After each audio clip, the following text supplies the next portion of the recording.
lifestyle. Sports cards and we live now. Jeremy Lee in the building and every guest that you ever needed. Sports cards after hours keep the hobby heated. Updates, hobby talk like you never seen it. Sports cards live and none could ever beat it. Sports cards is a lifestyle. Sports cards and we live now. Welcome to another episode of Sports Cards Live with your host, Jeremy Lee. Oh boy, here we go, everybody. What is going on? Saturday night, February the 15th, 2025. My name is Jeremy Lee. This is episode number 258 of Sports Cards Live. Guys, tomorrow I will be back here with Josh Madigan, The Gong Show, for the Fanatics Collect Weekly Hockey Show. Next Saturday, quick announcement, next Saturday, there will be no Sports Cards Live, the first time since like November. Well, no, there was none in December when I was on holiday too. No episode next Saturday, guys. I will be in Winnipeg at the Dakota Show, traveling. So no show next Saturday, but we will be back with a great lineup the Saturday after that. Yes, big hockey game going on right now. And I can't believe I'm not watching it, but keep me posted. I watched the first period and a half. What a crazy start to that game, guys. I'd like to mention and shout out some of my sponsors and partners, guys. I want to start with Fund Your Cards, guys. If you are looking to add a grail to your collection, make sure to check out Fund Your Cards. They are the hobby's leading consolidator. They will help you finance the purchase of your grail with your own cards. Visit fundyourcards.com, and there you will find their proprietary client platform that cements them as the leaders in the space. Thank you very much. Check out Fund Your Cards. Guys, Mint Inc. I think I'm wearing their shirt. Yeah, Mint Inc. right here. Leading hobby brand in Canada. Check out their 2 Toronto locations and their online shopping with worldwide shipping. They do live stream shopping, auctions, breaks, grading, and more. Their primary focus is to bring the ultimate hobby experience to collectors in Canada. Check out mintinc.ca. And guys, also, new sponsor this month in February, GP Sports Cards. My good friend Grant Patterson. Check out GP Sports Cards for a wide variety of hockey card breaks located here on YouTube. Streaming every Wednesday and Friday. All new product breaks can be found on their website, gpsportscards.com. And for all sealed products, check out their retail storefront, Total Sports Cards and Collectibles. And guys, another new sponsor this month. If you're looking for a gem mint in sports statistics, Rolling Insights delivers high-quality data for everyone. Businesses trust their data feeds to power their platforms with real-time stats, box scores, and player and team performance data. Fans and fantasy players rely on SportsWise for instant access to performance data so you can finally ditch those messy spreadsheets. Whether you're running a business or just love the game, turn raw stats into a real advantage. Visit rolling-insights.com today. And Ben Hossler from Rolling Insights will be joining us a little bit later. He'll be bringing some data, and we will show what that site looks like. It's actually pretty cool. We're going to take it to the next step today. Guys, also excited to introduce you to Chronozio. Chronozio is the ultimate card inventory manager on the market. I had the pleasure of interviewing co-founder, COO Jonathan Bernier on the eBay stage at the Toronto Expo in November and was thoroughly impressed with him and the Chronozio product offerings. Imagine an inventory tool that does all the heavy lifting for you with their state-of-the-art AI autofilling that is 90% accurate. And if you sell on eBay, you'll love their fully integrated connection that's been a trusted part of the eBay community since 2017. Millions of cards have already been listed and sold using Chronozio. But let's be real, guys. If your collection has less than 100 cards, you might get by with another system. But once you hit 1,000, 50,000, or even 250,000 cards, there's simply no contest. Chronozio is the only option for serious collectors. Why settle for less? Elevate your collection management today. Get started now at home.chronozio.com. And guys, if you'd like to sell some cards on eBay, you want the pros to handle it for you, reach out to me directly and I can help you with that. Hit me up on IG. We can get your cards up on Slab Sharks. Send me an email, jeremy@slabsharks.com. Guys, this show is available on Spotify, Apple, wherever you get your podcasts. Please leave a rating and review. Greatly appreciate it. And as always, appreciate all of you longtime listeners and viewers and chat engagers. You guys are all the best. Comments and questions will be in play as per usual tonight. Let's bring out, we have a special guest host tonight. Our good buddy, I just want to share with you guys, our good buddy, Joe Poirot, is currently at the All-Star festivities in the San Francisco Bay Area. He's at the NBA All-Star game tonight. So that's him. He just sent me that picture today. He says, I'm sorry I couldn't be there with you guys. So he's not here with us today, but instead, let's welcome my good friend, Joshua Adams, to the show, filling in for Joe. How are you, Josh? Good. I didn't even know the NBA All-Star game was this weekend. I was just focusing on the four nations thing. So that's pretty cool. Good for him. Yeah, he's out there. So he's sad he's not here. But hey, Joe needs to get out there and do his thing. Guys, if you're watching on Instagram, feel free to come on over to YouTube. That is where the action is truly at. Josh, again, Canada and the United States are playing what is probably the most anticipated hockey game in years right now. Yes. You didn't see the beginning of it, Josh, but within 3 seconds of the game, there were 3 fights. These teams are serious about this tournament. And sure. Last I checked, it was 2-1 for the USA. Canada McDavid had a beautiful goal to start it, but we'll see what happens. It's going to be quite the game there tonight. We need payback for the golden goal. So, I think this is a few years in the works. So I can't get the show where I'm at, the game where I'm at, but I'm following on the interwebs. So I'll be excited to see what happens. Thanks for having me tonight too, by the way. Yeah, no, I'm glad you're available. It's good. You've come on at the end a couple times, but so you're Midwest Vintage, guys. Midwest Vintage, is it just Midwest Vintage or Midwest Vintage cards on Midwest Instagram? Vintage cards, but it's also 90s auctions cards. I was going to say 90s auctions. Sorry, not cards. Josh is a co-founder of 90s Auctions, guys. Check that out, 90sauctions.com. But he's also Midwest Vintage on Instagram, which he's been for quite some time, and just a great guy in the hobby. Someone who's fun to. Oh yeah, come on, you don't need to be bashful. All right. So listen, we got a bunch of things to get through tonight here, Josh. We got our guest list is full tonight. We're going to start the night, guys. As far as our guests go, with Victor Roman Sr. True RCs is going to be joining us here momentarily. We've got Leighton Sheldon's going to be coming on. We have Mike Baker from MBA Authenticated or MBA Diamonds. He'll let us know what the full name of that company is, but Mike Baker from MBA, who's been, awarding eye appeal stickers to graded cards. And with the change to PSA standards, curious what he has to say. Jeff Hart, a big PSA set registry collector. He's been on the show before, a great collector, good friend of mine. He'll be joining us. Ben Hossler from Rolling Insights will be joining us. And of course, our closer at the end of the night will be none other than Chris McGill. Chris Hoge from Card Ladder will be joining us. But before we bring on Victor in about 5 or 6 minutes, Josh, I wanted to provide an update. I have to provide an update because a few shows ago, I was talking about a particular Joe Sakic PSA 10 rookie card that I saw on eBay, and I shared it on the screen, and pretty much everyone agreed that this thing was overgraded. At the time, I didn't know who owned the card, but by the end of the night, I knew who owned the card that had now taken it off of eBay, and so that gentleman. We had a conversation later that night, and he said, yeah, he goes, I kind of knew that from when I got this card early in my collecting career that it wasn't really a gem mint card, even though it resided in the holder. He was still a novice collector at the time, and he was not happy with it. So he went to sell it, and then I caught eye of it, and destroyed the card on an episode, which it deserved. It deserved to be destroyed. And it was all during the show, Josh, that a member in the chat said, or sent me a message saying, I know whose card it is. And it happens that the guy's local here. So like I said, I know this guy, and he's a great guy. Anyway, I said to him, well, listen, what are you going to do? He goes, I don't know. What should I do? I said, well, why don't you open up a claim with PSA? I mean, it's obviously overgraded. They have a grade guarantee. Mm-hmm. See what happens. So he said, okay, I'm going to go ahead and do that. Well, guys, we have an update.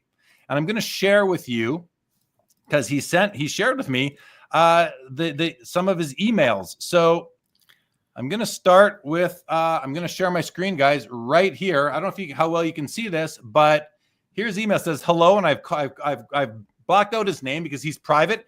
Thank you for providing us with that information. We have completed a comprehensive audit and a review of your item. Your item was reviewed by someone from our leadership team for grading who has confirmed the condition of the item does not merit the initial grade of a PSA 10. Details as follows. As per the PSA grade guarantee policy, we'd like to refund you the difference of current market values for the original grade and the current PSA grade. So it was in a 10 slab, guys. They have degraded it to an 8, not a 9. They say it's now an 8. And they valued the 8 at $5,000. Sorry, they valued the 10 at $5,000 and they valued the 8 at $10. So they want to refund him. I think it says here somewhere, 4,000. Yeah, right up here, of course. Original grade is a 10. Sorry, that's what it should be. Current grade is an 8. Difference, $4,990. They are going to send him $4,990. So, and I've been tough on PSA for this last week, but this is a great move by them. They are making good on their guarantee. They are honoring their policy, taking accountability for a way overgraded card. How it gets into a PSA 10 slab is well beyond me.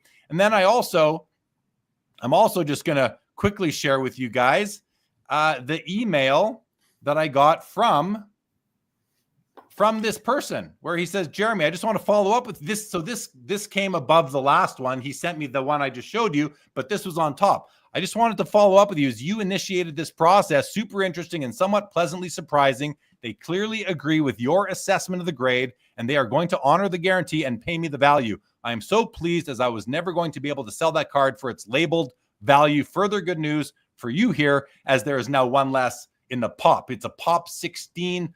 Well, it was a pop 17. Now it's a pop 16. And I happen to own 2 of those. So yeah, I'm happy that there's now only 16 again instead of 15. So that's pretty cool. But good for PSA for honoring the policy. That their policy, it works. Quite simply, it works. Well, I shouldn't say it works always. I don't know that, but it definitely works in this case. And then the last thing I wanted to do was just kind of talk about this Joe Sakic card for a second, because it is a PSA. We're talking about Joe Sakic 1989 PSA 10s here. And there's only now 16 PSA 10s. There have been 2,228 submissions of that card. So I did an analysis. I wanted to really understand for myself, is there such a thing as population control? Like, does PSA control the pop? So I did some analysis. I'm going to share it with you right now. I worked on this from the population report on PSA's website. What we're looking at here are all of it says right here at the bottom, these are all of the cards from the 198 set of 89 tops that have had at least 50 PSA submissions as at 3 days ago. And here are the total submissions in this column right here. Joe Sakic, 2,228, Gretzky, 1,004, and then it falls. And the reason I have these 2 in green is because they're under 100, 51, 61, but that's it. Out of 198 cards, only these cards have had over 50 subs to PSA. And all these ones above the greens have been 100 or more. And of course, 2 that are over 1,000. But look at these gem rates. The Joe Sakic, 0.7%. The Wayne Gretzky, 4%. The Mario Lemieux, 4.5%. And it goes up from there. And if you look at this last column, I label this X Sakic gem. So what this means is what is the gem rate multiple to other cards in the set versus Joe Sakic? Quite simply, divide 4.5 by 0.7, you get 6.2. What this tells me is that they are awarding gem mint grades to all these cards down here 29 times as often, 27 times as often. Now, these are lower pop, so I don't think that really counts. Those are too low of a submission number to really gain any good insights. Even these ones out of 100 are very low, but 26 times the amount of the gem rate. 36 times the gem rate for Brett Hull over Joe Sakic, 28 times the gem rate for Steve Yzerman, 24 for Trevor Linden was a rookie card that year, 18% for Patrick Waugh. And then we get into the ones that are over like 100, 944 for Brian Leach, the second best rookie card in the set. Guys, 16 times the gem rate to Joe Sakic. I can't figure out why that would be.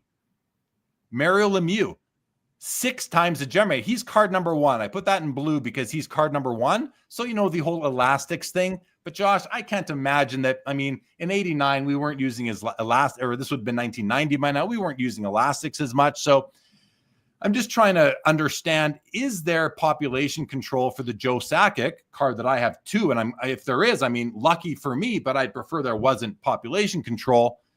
But 0.7 seems extraordinarily low relative to the other gem rates in this set. Josh, do you make anything of that? Does anything pop out to you? Any thoughts? I mean, what makes that card different than card number 188 or card 61? You know, it's not like it's number one in the set, so it would be harder to get a gem. So I don't know. I think the company that's assigning grades is most likely probably limiting the grades they're assigning. I think that's a very reasonable conclusion to make, that they're controlling the population. That's right. Yes. And, you know, one of the things that could be different is where the cards were on the sheet, you know, how they were cut. Was the Sakic on a corner or an edge or something like that? I'm not sure where it was right on the sheet. So I don't know, but I mean, this is an extraordinarily low gem rate. I mean, half the submissions almost for Wayne Gretzky, but 5.5 times the gem rate.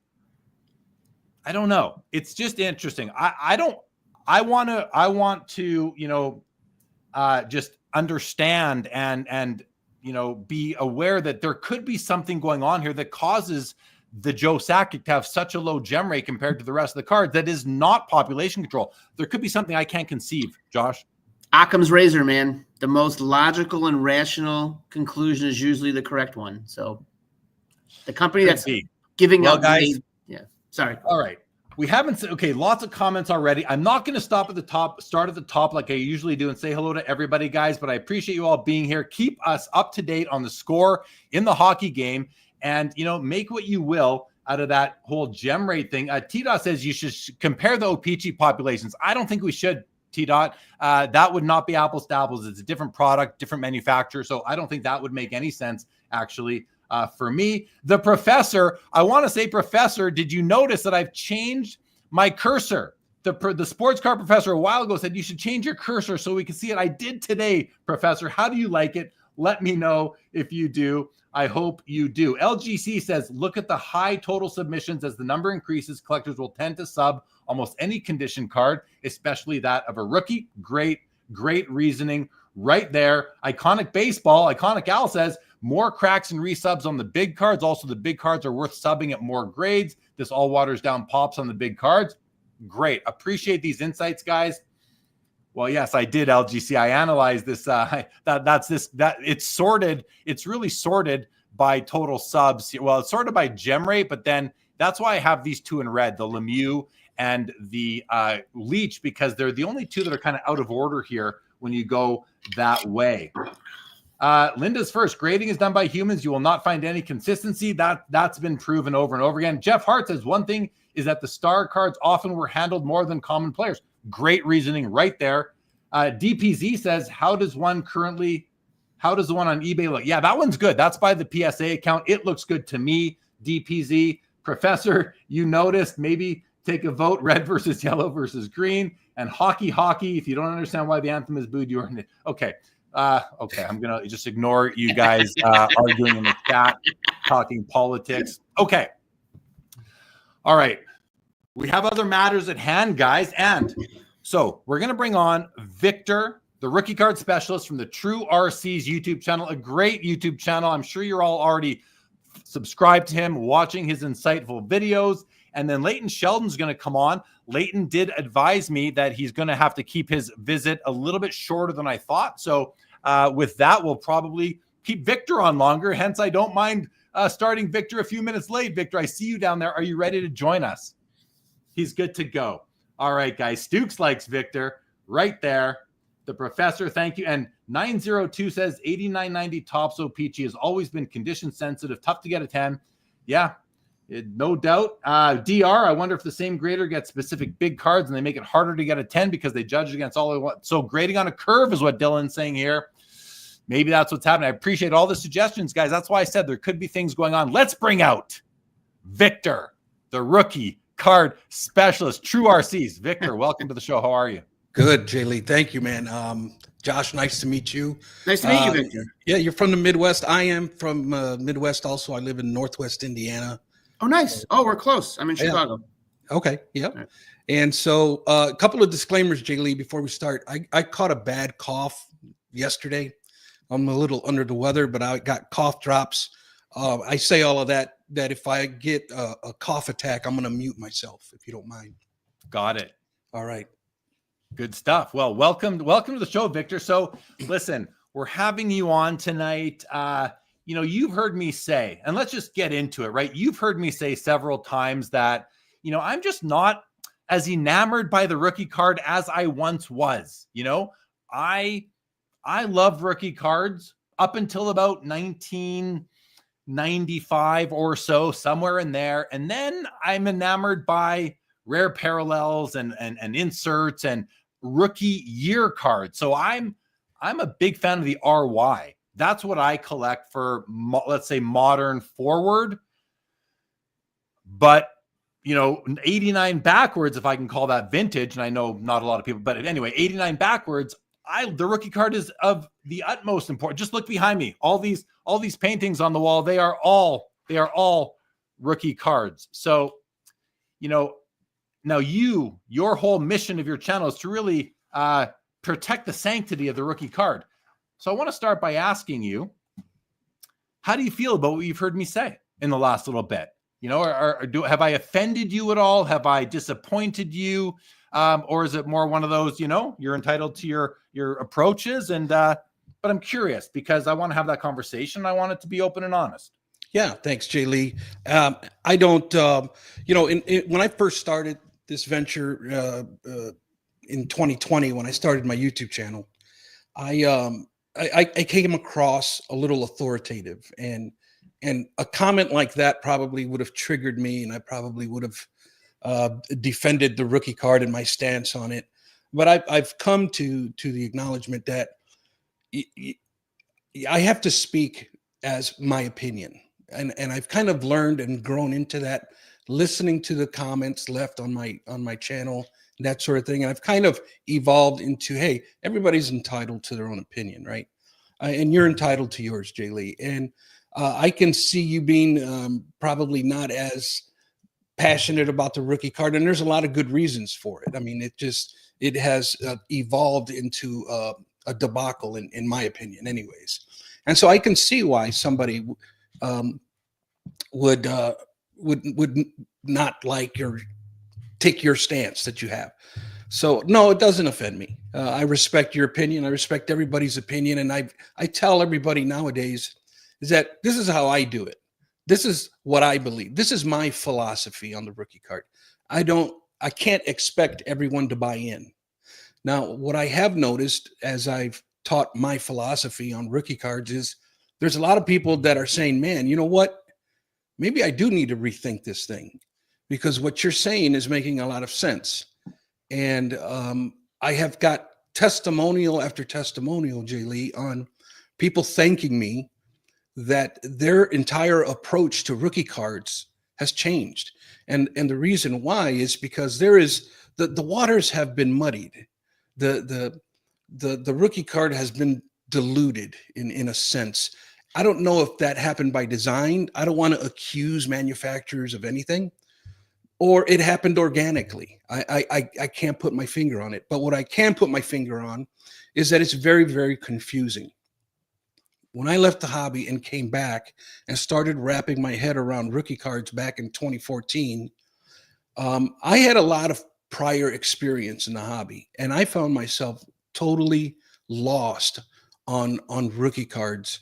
And for example, I went on eBay very early on when I came back, and players had 2, 3, 4, sometimes even 5 years worth of listings, all of them saying that they were rookie cards.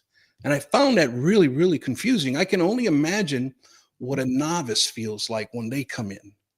And I just have this unction that the rookie card has been exploited. They have reduced I don't want to say the meaning of a rookie card has been reduced for profit. And that's the very definition of exploitation. And so we have to, I feel the hobby now we have to go back to the basics. And what I've done is kind of unpack the rookie cards of old. I've dusted them off, and I've kind of updated some, because some of them were outdated, but some of them were core. Yeah. And I held on to those. And then I brought in the guidelines set by the Players Association in 2006. And I kind of merged the two and created this hybrid version so that I can bring better lines of clarity, so I can bring better understanding and wrap my head around a current athlete that has 3,000 cards or more produced of him and or her, and the hobby says that they're all rookie cards. Well, I have a tendency to disagree with that. Yeah. And I think that's fair. I mean, I think we all recognize that the base is typically the rookie card. Any parallels or inserts, any parallels of the base are not true rookie cards. To me, they're good enough, though. You know, they're good enough.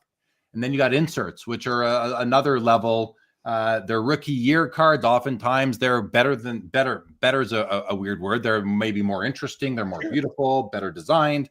So, you know, we often tend to go towards what we like to look at. Some of us do. And then some of us say, no, I'm just going to stick with rookie cards. But let's talk to Josh, because I know Josh collects basketball, football. He collects hockey, and he collects inserts, and he collects rookies. So Josh, where do you fall in as far as this whole rookie card? It's not even, I don't know, Victor, is it a debate? Is it just a topic of discussion? But Josh, where do you fall as far as the importance of the RC designation for a modern or an ultra modern card? So I don't collect any modern or ultra modern cards. You collect 90s. You collect 90s and vintage stuff, because vintage stuff is very easy to delineate what the rookie card is. You know, Mantle's 51 Bowman's is a rookie card.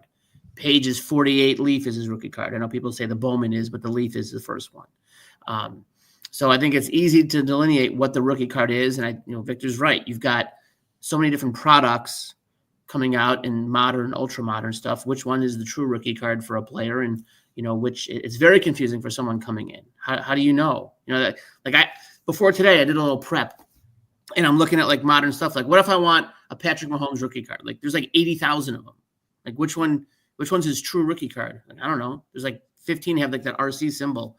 But you know what Johnny Bench's rookie card is? Someone mentioned that in the chat. That's why I said Johnny Bench. But Ernie Banks, what Bobby Hull's rookie card is, Joe Sakic's rookie card, which is Connor McDavid's real rookie card. Is Young Guns? I would say is Young Guns. Well, yeah, I mean, when in modern times, when whether it's Upper Deck or Panini or Topps puts out 20 sets of each sport, they're going to have 20 rookie cards, typically speaking, 20 true rookie cards. And Victor, have you ever done a deep dive into like taking all of those, the rookie card from all of the sets that come out each year for any sport, and saying there's one of the 20, there's only one that can be like either the best, or I've heard people use the word true, which doesn't make any sense to me. I think there can be many true RCs. One per set really is what I look at. But do you think, is there any merit to organizing the true rookie from each of these 20 sets per sport per year into a hierarchy, or is there one that's the most important, or are there several? Yeah.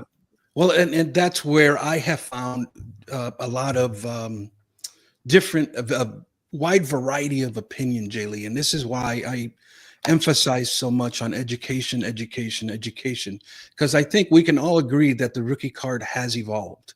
But there's a lot of wrong thinking on what a true rookie card is. We can ask the comments right now in the chat, what is your definition of a true rookie card? And we'll probably get a wide variety of answers.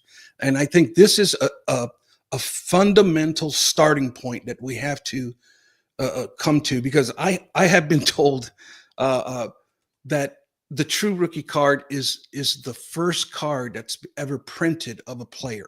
Now, that might have worked prior to 1981. But nowadays, that's very, very difficult. And that's how come we have some collectors that will argue with me that the Sports Illustrated nowadays is the first true rookie card. But it's unlicensed. When you look at the back of those cards, they are unlicensed. And some might tell me, well, in baseball, it's the first Bowman. That's the true rookie card because it's the first one ever printed. But if you look at that one is partially licensed as well. And there's reasons for that, but the mindset that it's the first card released, I don't think we can use that anymore. I've also been told that it's the one that has the Topps brand. The Topps brand is the only true rookie card, and that's scary to even say that. I just cringe when I hear that one. Also, it's the most desired card of a player. Well, that's really hard to measure, and that's very subjective. And somewhat elitist as well, right? Because the best is going to be the most expensive, so only the elite can afford it. Right, and that's the problem that I'm having with some of these beliefs, these mindsets that we've created as collectors on what a true rookie card is. But my definition of a true rookie card, Jay Lee, if you would allow me to dive into that a little bit, is it's a trading card featured within the base set, right? It's manufactured and distributed by a fully licensed card manufacturer. It features an athlete once that athlete has debuted at the highest level of competition within their respected sport. Now, half of that definition that I just gave you is the hobbies, core hobbies, values that we have over the years, and the other half is the definition of what the Players Association said, who just so happens to be the legal authority on the matter, because nowadays we have NIL, and nowadays the waters are being muddied with NIL. If I were to show you a list of Caitlin Clark Topps product that was created, it's into the thousands before she even debuted into a pro game. Well, a lot of collectors believe that all of those cards are rookie cards. Her in an Iowa State uniform, not licensed by the Players Association, not licensed by the league, which is the highest level of competition. And everybody thinks that they're all rookie cards, and they all shouldn't be rookie cards. And that's how come I've taken the liberty. I've created a system that kind of helps us filter through the madness, right? Filter through the fluff. Exactly. Yeah. There's lots of that. Orlando says rookie cards are confusing for modern cards. So glad that we have Victor to help us along. Well said from Orlando there. We're going to go through some comments right now, guys, really quick here. Clemente Collector says Johnny Bench 69 is the best rookie cup trophy of all time. I love that card also a lot. Bobby Burrell, good evening to you. Victor is our rookie card. Victor. Hockey 99 says Jeremy has converted me away from being a rookie card or bust collector. The rookie card is still important. However, that's exactly how I feel. Like, I still think it's important, and I still collect them, but it's not or bust for me anymore. Mookie Chilson says, Victor, one of my faves playing Hurt tonight. Clemente Collector is happy we're having you on, Victor. Very nice. Robert Scott says most rookie cards are not a player's best looking card. I think that's true, and an interesting way to look at it for sure. But it's just, especially someone mentioned the Pete Rose. We'll get to that in a moment here. T-Dot says Modern has diluted the rookie card because there's just so many. Yep. Hobby Champ says, I love rookie related cards over none. I like that they have a permanent differentiator to the essentially infinite aspect of non-rookie cards. I think I understand that comment, but I don't know for sure. Tim Kingston says, agree with you, Clemente, about the Johnny Bench. Yeah. And so does Orlando agree with that. Terry Fortune says, is there a worse rookie card than the Pete Rose, the 60 tops? Josh, what's your problem, Josh? Speak up. I was muted. That's an awesome card. I love the Pete Rose rookie card. It's awesome. You got 4 floating heads. It's awesome. That whole set's great.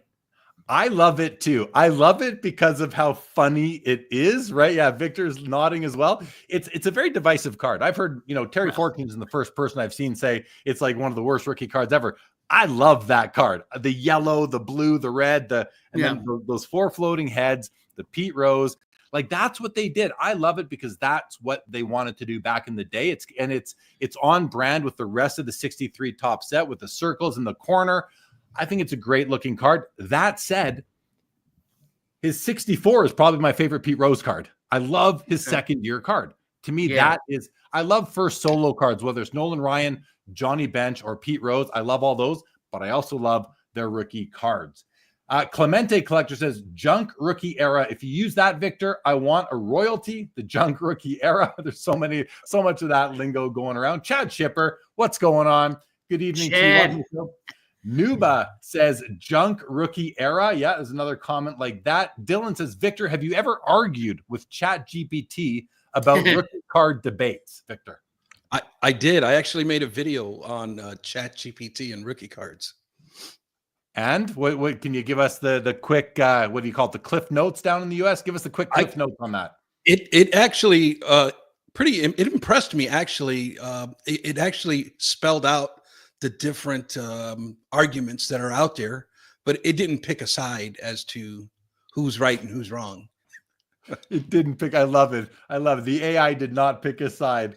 That's good. Clemente says, I feel bad for Victor. This whole thing's a mess. Yeah. Victor, let me ask you that. Like you bit this off as your mission, your content mission is how I see it.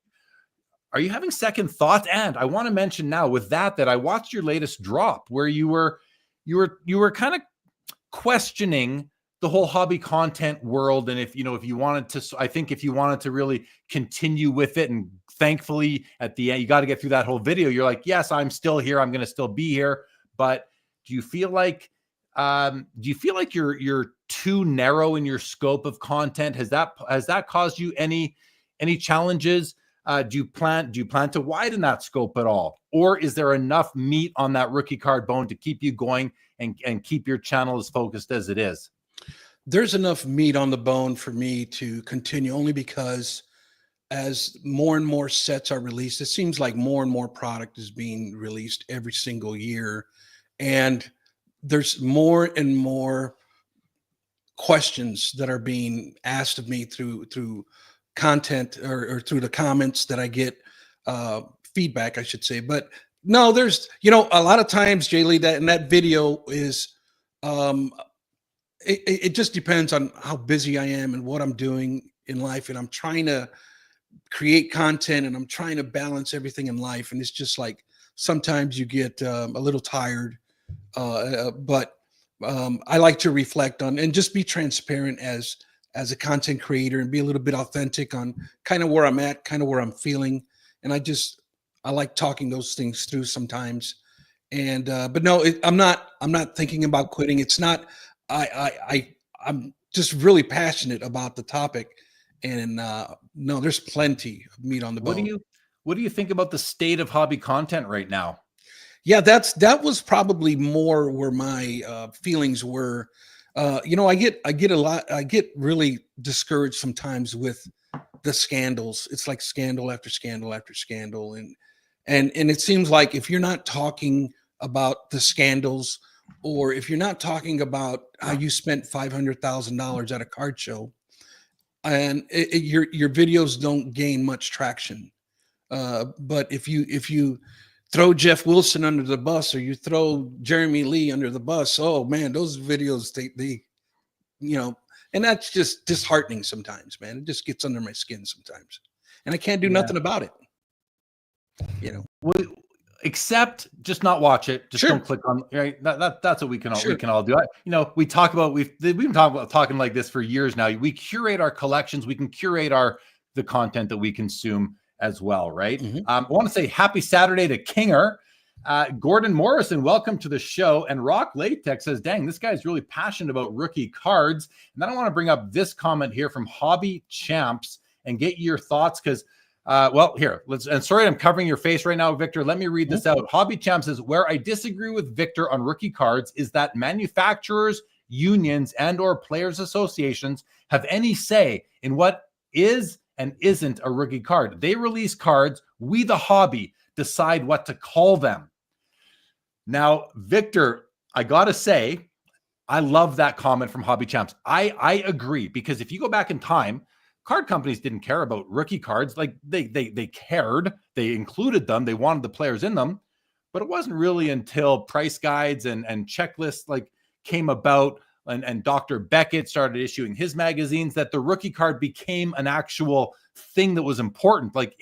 I believe that occurred in around the 70s. When I started in the hobby in the 1980, rookie cards were a thing. I was aware of them.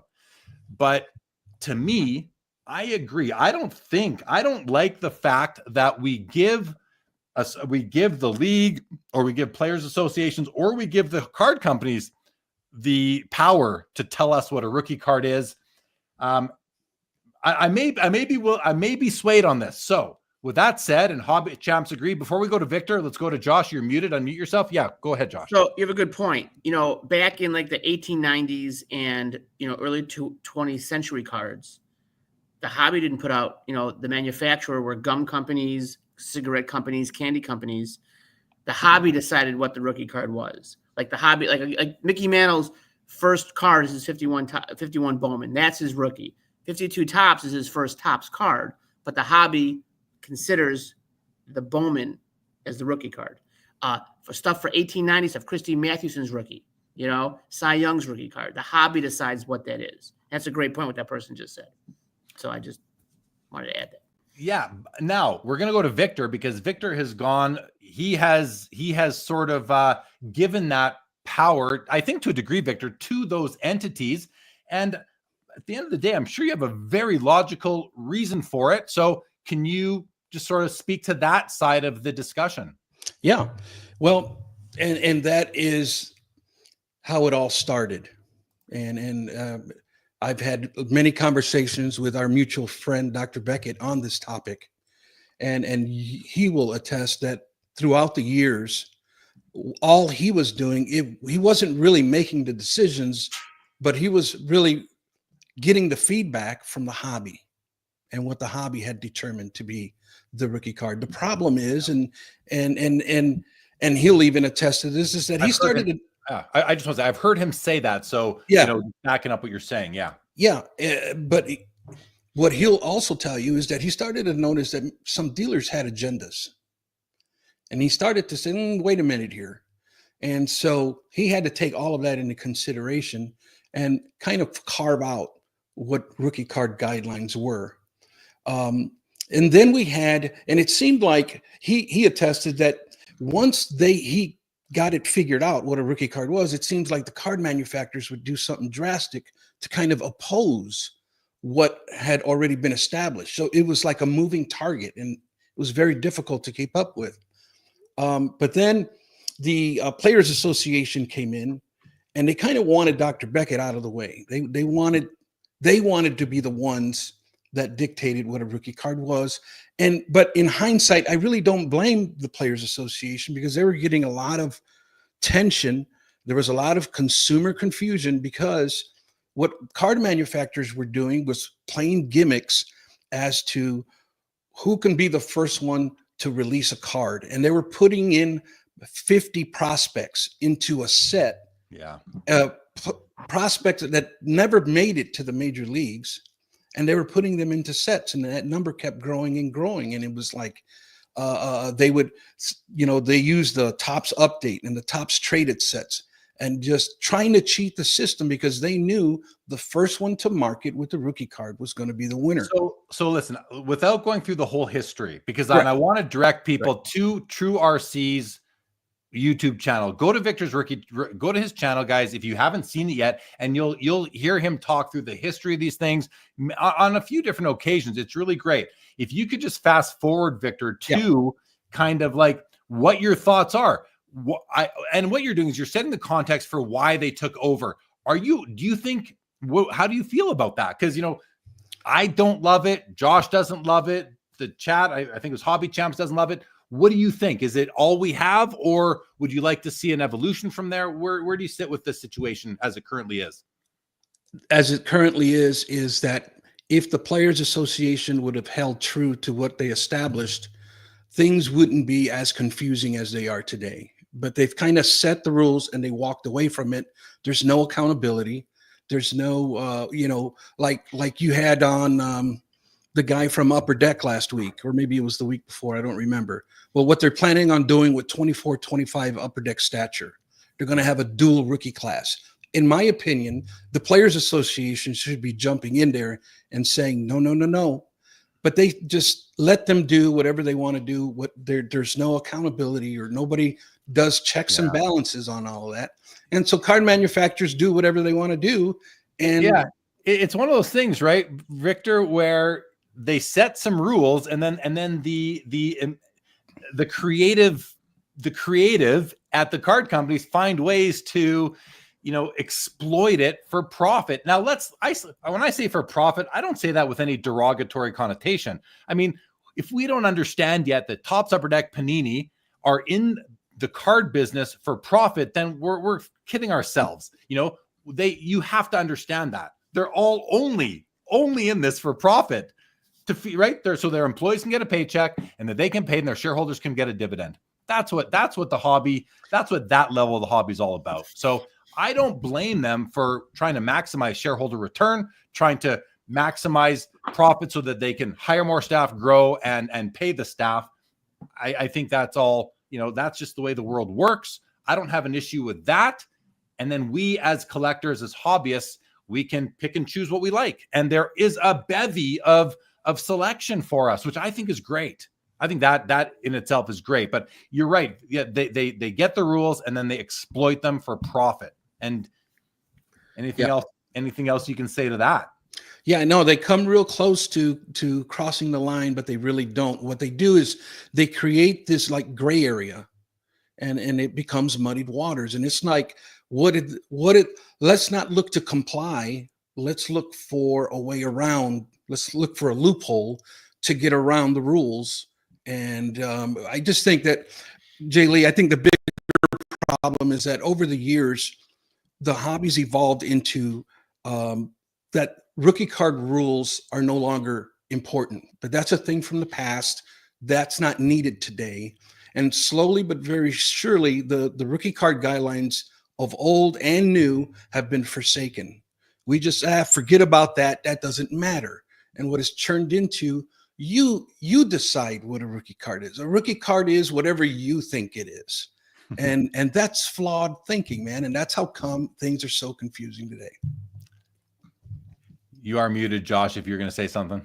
I would say that absolutely. Victor have a great point on that, on the modern stuff, but I do think in the vintage world, especially in pre-1900 stuff, the hobby decided what the rookie card was, because there were several different, but we're only talking about modern stuff here. I agree with you 100%. I think you're right. They totally blurred the lines because you're right. They just want to make money. And, Yeah. And a lot of my content deals more with 2006 to present. Yep. Vintage. That's what the confusion is. Absolutely.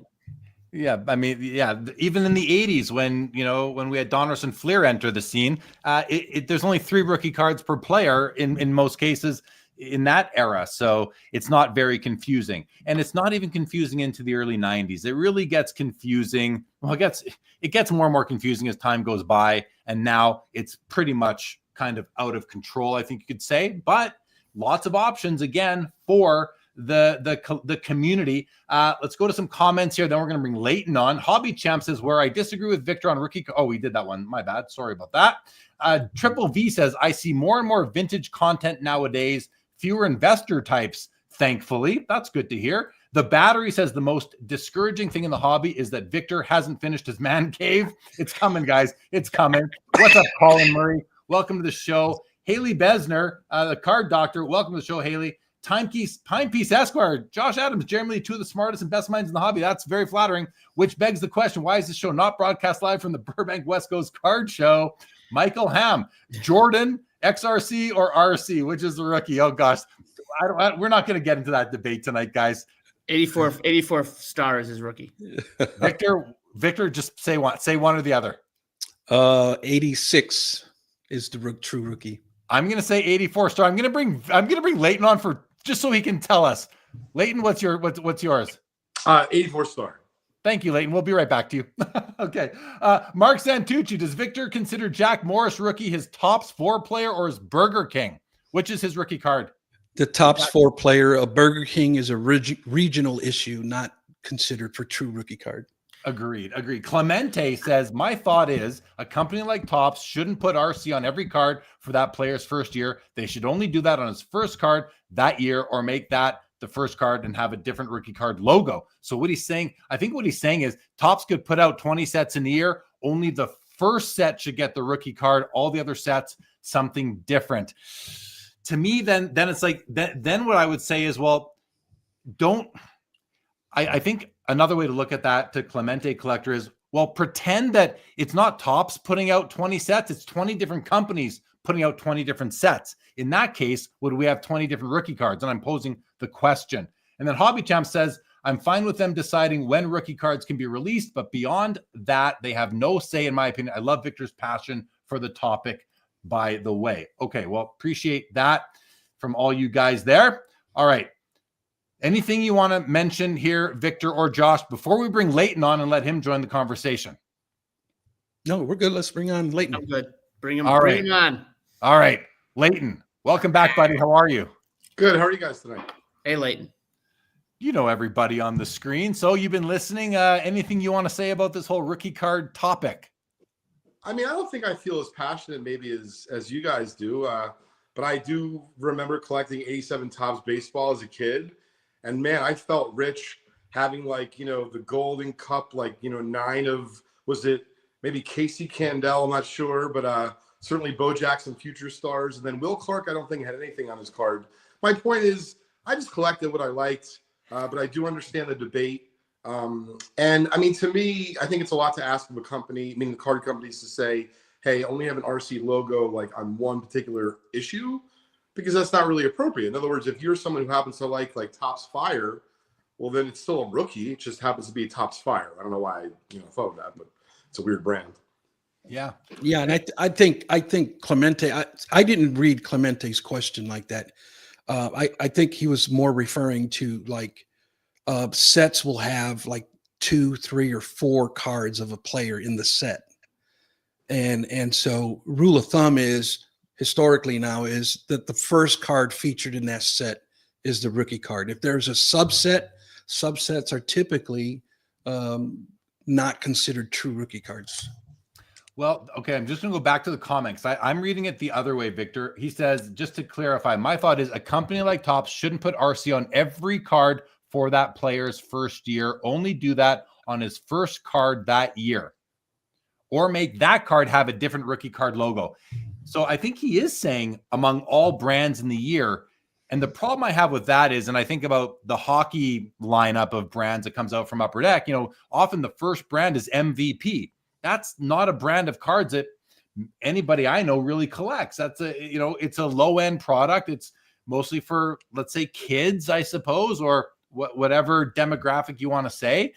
And so that, if that was the case, well, then there'd be no people, I don't think, would collect. Well, they would still, but the whole rookie card allure would disappear almost completely, at least if the first brand to come out isn't among the most important brands in the suite of brands by that company. Yeah, I agree with your take earlier, Jay Lee, that every set has a true rookie card, or it should have a true rookie card in it. So if they make 40 products, then you're going to have 40. You should have 40 true rookie cards. I think so. Now, Leighton, and Josh as well. I mean, vintage, this is not an issue. Right. And so, on the for this episode, I said, does the rookie card still matter? I mean, that was a silly question to me. I mean, the short answer is yes, of course it still matters. Sure. But it matters less as time goes by, to me. I'm not saying to you or anybody else, to me. But Leighton, you're a vintage guy first and foremost. I know you dabble in modern. Do you, as a business at Just Collect, do you guys, how do you look at it? Does it, I know you said for you, you just collect what you like, but what are you noticing in the industry right now as far as maybe a decline, if at all? Are you noticing a decline in the interest or importance of the rookie card designation in newer cards? Well, newer cards, I'm not the person to ask. But on vintage cards, what I have found, and I think this is interesting, I feel like, let's just say 10 years ago, 15 years ago, if there was a 48 Bowman Yogi Berra rookie, that was his rookie. But now, and to be fair, I'm not a tip-top bread expert, believe me, but I think Yogi might have a 47. And I'm not saying it's his rookie or not his rookie, but I like that collectors who really appreciate maybe not the main issue are buying that early Yogi Berra card, and maybe they think it's a good investment. Maybe they just like it. maybe it's, all of those reasons. I think there's a little bit of that going on. I've seen that, Jeremy. And I think it's really interesting because in some cases there's practical bargains, right? If you believe that card is that player's rookie, but then it also comes back to, and I think it's maybe a nice way to connect modern cards, even though I'm certainly no expert, especially on rookies. I actually like what's happening with modern cards. In other words, you don't just have to buy an Ohtani rookie to get a good Ohtani card. If you like NT baseball and you don't care about licensing, buy an Ohtani autograph. If you needed to have it on card and licensed, buy a Topps card. What I'm saying is like downtowns are popular, stained glass, all this other stuff. And none of those really are rookies. I guess to be fair, some of them are rookies for the first player. But my point is like they're making a lot of nice looking cards. And you just choose what you like. And so, I don't know. Makes sense to me. That's it right there. I think they're making a lot of nice looking cards, whether it's color blasts or downtowns or whatever else there are these days. And hockey's got a bunch of great ones. Upper Deck's done some great inserts lately. Those cards, I feel like the card companies put more thoughts into those cards, the case hits, the box hits, all these things, the rare inserts. They put more thought into and creativity into those than they do the base cards. And to me, Victor, I think that should be valued by us, the hobby. Whether, so, and I think we do value it. So that's why for me as a collector, I love my RCs up until 89 and mid 90s even. And then after that, I'm all about either RY rookie year cards or just other cool inserts from non-rookie years are cool too for me. Josh, you unmuted. You got something to jump in with? I disagree, but also I think that regionals can be rookie cards. Like I agree with, I think Yogi's 47 tip top could be his rookie card, but regionals were considered rookie cards again in the dust era. So I think they still could be considered rookie cards. But regionals aren't as important as they are now, right? They don't have them really anymore. So Victor, any follow up to that? And then we can change the topic. I think we'll do some comments. I take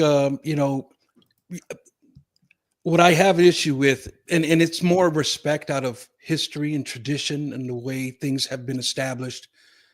There's always been at the heart of it has always been that there should be a fair and equal chance at owning said card.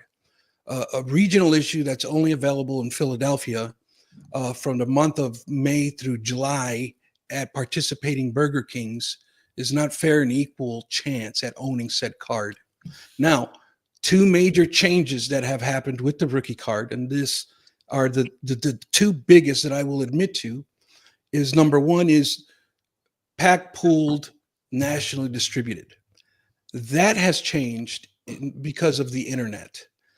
We can now get product exclusively from companies, but I still think that there needs to be an element of pack pooled. The other one is parallels. The view on parallels, even in the early 2000s, hobbyists did not consider parallels because they were kind of an annoyance. They were a disruption for set builders who were building sets, and they didn't want to mismatch the set with parallels. So they were more of a nuisance than anything, and they didn't evolve until the later 2000s as really desirable cards. Yeah. But in those two aspects, the hobby has evolved tremendously. I now consider parallels. I know that's not been a popular take with a lot of my viewership. They've come at me because I've changed my stance on that. But when you look at it overall, the hobby has accepted, the overall majority consensus has accepted parallels as true rookie cards. Yeah. I want to congratulate the United States of America hockey team for beating Team Canada today. Congratulations. I'm sad. I wanted Canada to win, but I think we got out goaltended. Connor Hellebuck, the best goalie in the world. Yep. And Canada's goalie Bennington let in 4 softies in 2 games. And I think that's a big part of it. So congratulations to all of our American friends, including you 3 on the screen with me right now. That's awesome. It's a much more even game right now. Josh, what do you got? Just hockey's the best sport in the world. Love Connor Hellebuck. He's having a great season. And too bad Dylan Larkin scored, but other than that, it was a great game. Jake Gensel with a couple, and you live in Chicago. You're not a hockey only fan. You collect baseball, you collect basketball, you collect everything. I collect everything, like basketball, baseball, basketball, football, hockey, a lot of vintage programs, pre-NFL stuff, pre-NHL stuff. I got a lot of crap. All right, Leighton, I want to get see if you have a topic to bring in a minute, but we got some more comments still. How's your time right now, Leighton? I know you're on a short fuse tonight. I'm doing great. You good? Okay. So first of all, I want to say hello to Teapot. What's up, Teapot? Says it's calling Victor the rookie card expert, calling him the GOAT. Very nice. Terry Fortune says Crosby McDonald's changed everything. This is a big thing. McDonald's put out a Crosby card in 2005 or 6, and the hobby wanted it to be a rookie card, but the purists didn't, and Beckett Magazine made the official decision on that. That's who the authority was at the time, and they gave it the RC designation. What card was that? What's that? What card was that? I'm sorry. Sidney Crosby McDonald's rookie card 2005-6. Yeah. Now, sure, there's McDonald's everywhere, so it was nationally distributed. They came out of randomized packs. Just wasn't a hobby product. So I was okay with it personally, and it was a change. And the commenter said it changed everything. I don't know if it changed everything. Maybe it did. I don't know. I would question that, but that was an exception that was made. Yeah. It was an exception that was made. Yeah. Kinger says, like I've always said for hockey, how can the cup be a true rookie when it's the last set to be released every season? Rather, how and why is it so desirable? I'll never understand, because it's the highest end product. And like we said, each set gets a rookie card. I'm okay with that. Bobby Burrell says, without some type of structure, would give much needed rookie card. Sorry, I'm struggling with the way this is written, Bobby. I'm just going to read it as it is. Without some type of structure, gives much needed rookie card guidance, but letting the hobby deciding on rookie cards gives opportunity to exceed I'm not following. Let's go to the next one. Michael Ham says the rookie card is currently set per sport and is an insert example base prism, Bowman first auto, base Young Guns upper deck. I think so. Yes, each sport does it a bit differently. Hobby Champs wants to know from me if the 91-92 upper deck Team Solani rookie card with the 92-93 in his NHL uniform is his true rookie. Well, 91-92, like Victor was saying before, they put prospects into every set, and there was an international tournament, so they're pictured on their international teams. Solani, Forsberg, all these guys, Lidstrom, they're in their, Team Finland, Team Sweden. But that was the first card in an NHL set. I consider that to be the rookie card. The next year, he's got a Young Guns card. I believe it's a Young Guns card, and it's him in his Winnipeg Jets uniform. I can tell you what, my whole life, I wanted that first card. Now, I don't care about that first card. I want the second card because it's in the Jets uniform. So I just don't care what Beckett Magazine or the hobby generally says is the RC. I don't need to want that card. I can say it's a rookie card, but I don't need to want it necessarily. And Skeppy says, why does it have to be fair and equal? I love that question. Why does it have to be fair and equal? And let's go around the table with that question. I don't want to end with you on that one, Victor, but Leighton, are you willing to take a stab at why does it have? Because we all nodded our heads when Victor said it. And Skeppy says, but does it? And I think that's a fair question. So Leighton, what are your thoughts? Oh, sure. So I was nodding my head when Victor said it because I thought it was a very interesting point. So the reason why I was nodding my head is I was specifically considering the 84 Star Jordan. I mean, I can tell you as a really young kid, it feels unfair to me, right? I didn't have any chance at 84 Star Jordan. My dad wasn't taking me any games. There wasn't any distribution that I knew of in central New Jersey. But yet a lot of people, myself included, say, hey, that might be his main rookie card. And so you bring up this whole idea of fair and equitable, or however you put it, Victor. And so on the one hand, and I'm not an attorney, right? It sounds really well and good. Like the language sounds really just fair, right? And great. However, I think part of collecting is actually the complete opposite, right? What store got allocation? And I'm not talking about these days. I'm saying back in the day, like what'd your local KB have? By the way, where I grew up, there was no Wawa where I could get to, but the Wawas I know in 1986 near my town, they had 86 Fleer basketball. And I begged my father to take me to Wawa. Would he take me? No. Is it fair? Maybe, maybe not. I still had food and shelter. My point is, it's a very interesting question that Victor posed, but I kind of agree. I don't remember the viewer's name that said it. It doesn't have to be fair and equal and equitable across the board. It's just an interesting topic to discuss. Yeah, it was Skeppy who said it.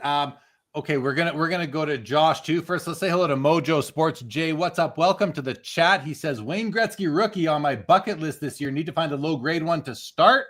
Can definitely help you out with that. Kinger says it does say Jets on it though. If he's talking about the card number 21 and 91, 92 upper deck, I hear you, Kinger. That's not enough for me. I'd want him in that uniform. Like when I have these paintings behind me, Solani's my all-time favorite player of any sport of any era. So would I want his Team Finland card up there that I grew up wanting and chasing? But I was a Winnipeg Jets guy. No, I think I'll go with the second-year card in the Jets uniform for my wall. And that says a lot. That helps me understand where I'm at. Okay. Josh, does it need to be fair and equitable? Well, I think it is fair and equitable because you have the internet. And that's the great, equalizer. So now anyone can find an 84 Burger King card if they wanted it. They couldn't back in 84. Also, in the 50s and 60s, Topps issued cards regionally. If you were in Chicago, you couldn't necessarily get a Mickey Mantle card because they wouldn't issue them in Chicago. They issued the cards where the teams were. So, I mean, my dad would tell me stories. He would get, Leighton, tell me if I'm right or wrong. I don't know, but I would. I've heard theories, Josh, but unfortunately, I wasn't around then, and I don't have a time machine. But I've certainly heard that. Mine is broken. I'm trying to fix it, but right now I don't either. But I like that idea that it should be fair and equitable. But I think it is fair and equitable now, and then that would lead to the idea of let the people decide. Right? That's the most democratic process. Let the people decide what the rookie card is. But I don't know. I like Victor's got great points either way, so I'm a big fan. I think, hey, we're having the discussion, right? I'm not. Right. I don't think any of us are trying to have our point become the gospel, right?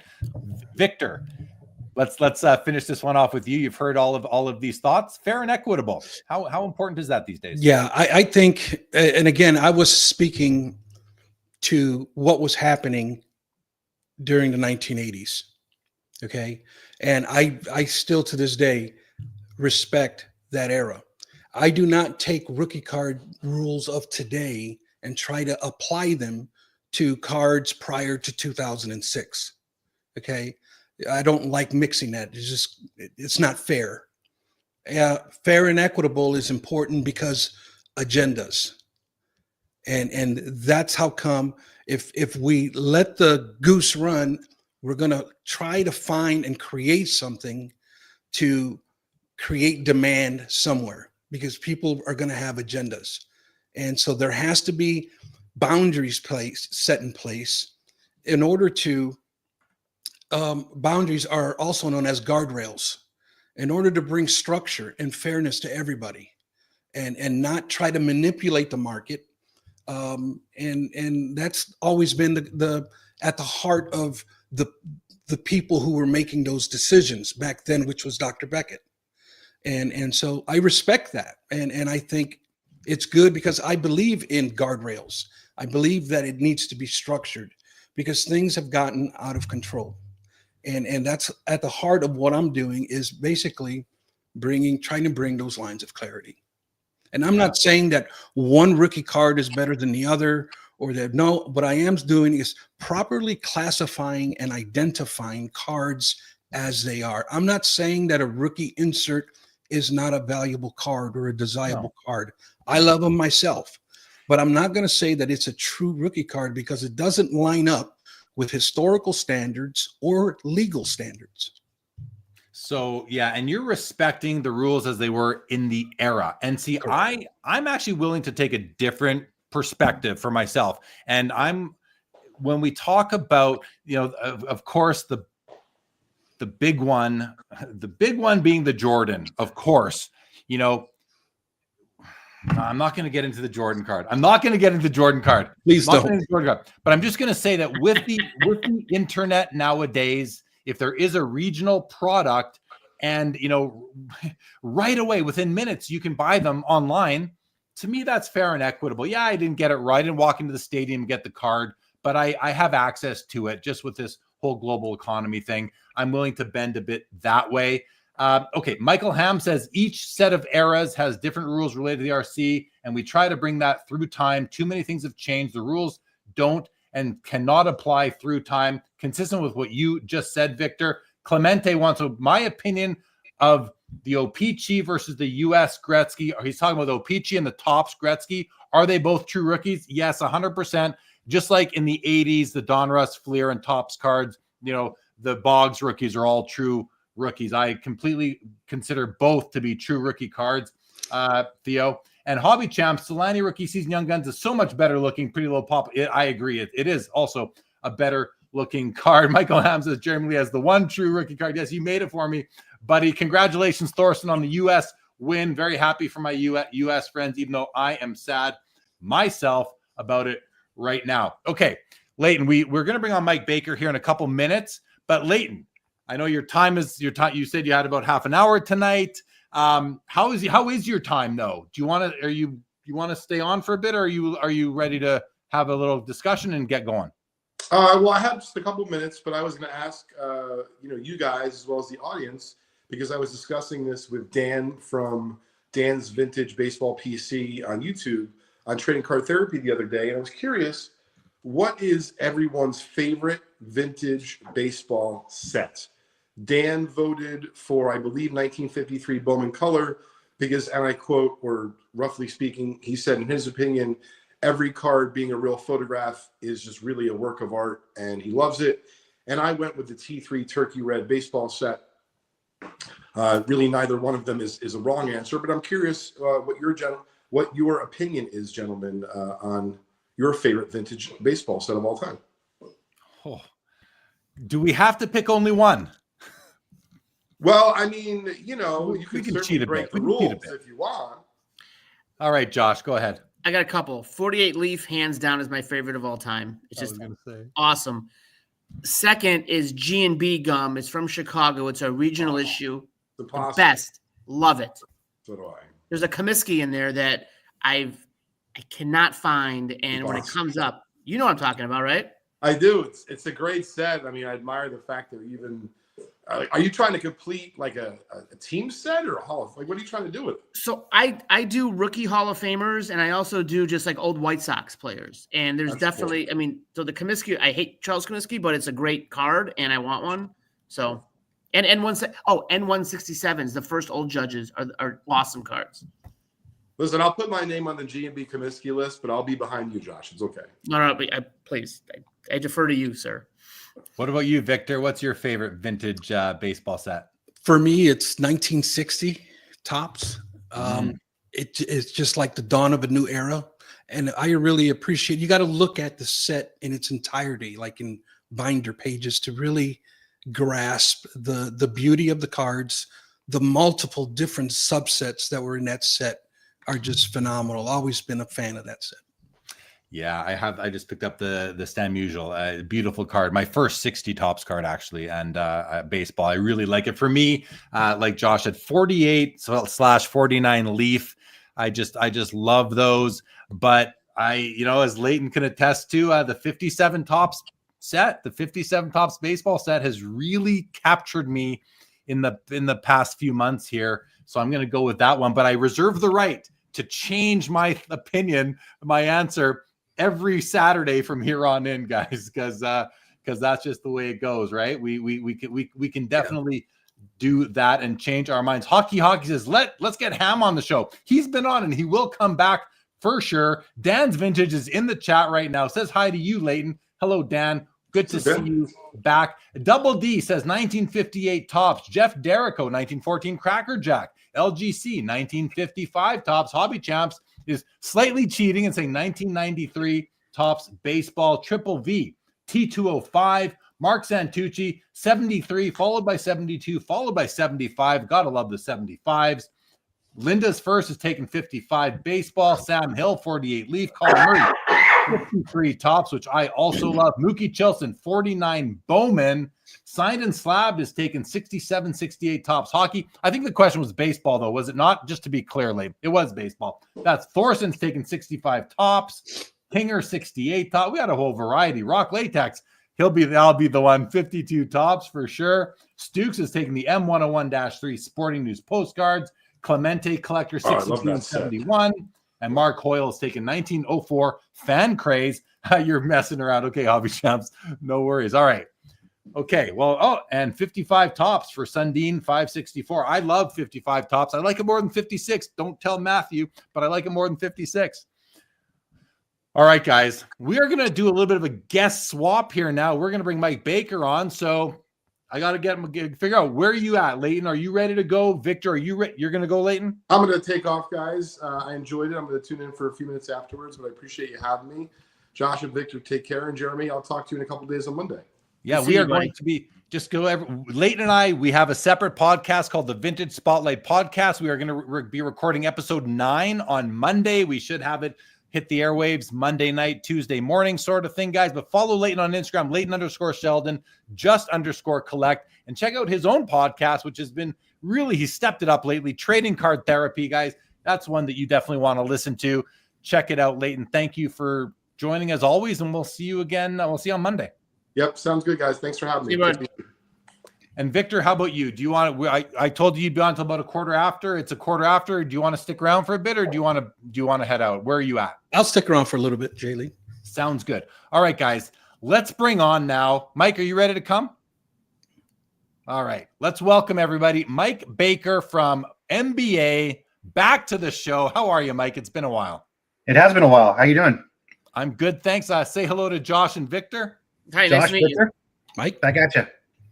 So, Mike, hey, I said it's been a while. It's been a while since you were on the show with me. I don't even remember exactly when in the last couple of years, but we have spent time together at shows and had our conversations, and I've enjoyed our friendship. Yeah. What's going on? How are you? Give what's new at MBA? Because, and just so people who may not know, MBA, Mike Baker Authenticated, you guys, your company, you put the eye appeal stickers on third-party grading slabs, the black, the gold, and the silver stickers to indicate, strong for the grade. Very eye appeal, high eye appeal for the grade, because not all PSA 7s, 8s, 9s, or 10s are created equal. And so you help differentiate that. PWCC used to have their stickers as well. Fanatics Collect has theirs. You were working with Fanatics Collect for a while. What's going on? Where are you at? What's new in the MBA business?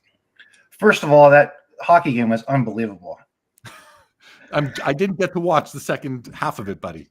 I haven't watched hockey in a long time, but boy, it was when it said Confrontation Nation Face-Off. It was confrontation started right off the get. Yeah. So, quick snapshot with MBA. We just launched our holder, our graded card holder, our hard holder. So that's just hitting the market kind of as we speak. So that's been a long R&D project that we were working on for a couple of years. We have our pack holder that's going to be coming online as well in the not too distant future. Pokemon, unopened material, boxes, all that good stuff. We have our certified sleeve, which was what we were using at providing for it to Fanatics, doing the authentication only. Now we're actually adding a grade or grade groups, like 1 to 2, 3 to 4, so people have an idea of what, just getting a authentic only card, you have an idea of what the card's condition is, along with our heat map. So that's kind of exciting. We also have the digital review, which launched right before Thanksgiving, where you can upload a front and back image or an auction URL for as low as $10, and you get the results back within 2 days. And you get to determine whether or not it's an MBA Diamond candidate. So it really helps vet what's worth sending off to us. And as I was on Leighton show earlier this week, we were talking about the digital review, and it's basically like the power of no. Because a lot of people, even though it's not a candidate, you get to find out why it's not a candidate. The grader notes tell you upper left corner tip or a scratch on the surface or whatever I see, digitally on the front and back image. So we're getting a lot of positive response and good feedback from that as well. So, okay, I don't know if anyone else caught it, but lost in all that, what Mike just said was we're launching our graded card holder. So does this mean that we have another slabbing grading company on our hands here? Is MBA going to be out there competing with PSA and Beckett and CGC and SGC and and TAG and all the grading companies now? Yes. So this is big news. Like I knew this was coming. You told me this, I think, back at the National. You mentioned it. When did you announce this publicly? Because I haven't heard much about it yet on the airway. When have you press released this? What's the story? No, actually kind of doing a soft launch currently, and it'll be coming the big announcement. But right now, the soft launch announcement just happened on your show. Whoa. You hear that, everybody? There we go. Breaking news right here. NBA is entering the grading card game, the graded card business game. And for anyone who doesn't know, Mike Baker, this guy right here, was one of the original, if not the original grader at PSA. So we're not dealing with someone who's new to the space. He has as much experience as anyone else does assessing the condition and the eye appeal of a card.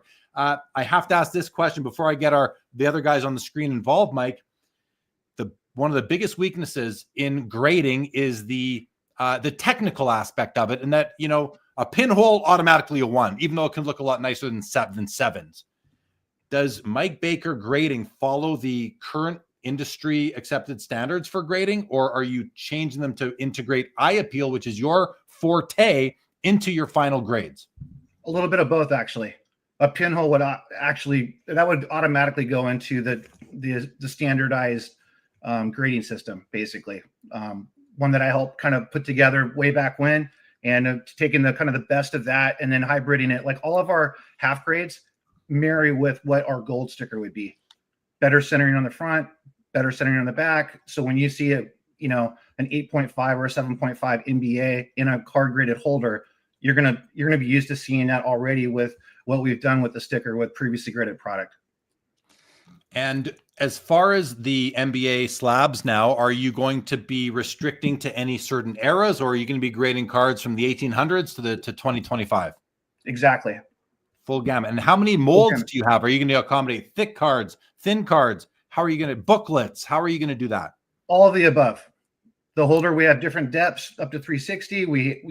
It's pretty. That's why it's taken so long to get to market, to address all those things. We don't want to come out and kind of just stick with 57 to present and then wait as demand came on. And, to really do it right, you have to start right. And to start right means doing it from 1887 all the way up. So we're excited about it.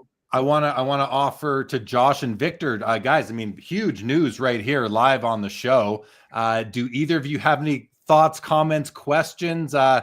Victor, Josh, neither of you, you're both on. Oh, Victor, you're unmuted. Anything to say? Any questions you may have on this topic? I know I have a few things to talk about. As an entrepreneur, I'm always wondering or intrigued by somebody else. What inspired you to take this route, and what kind of challenges do you think you're up against?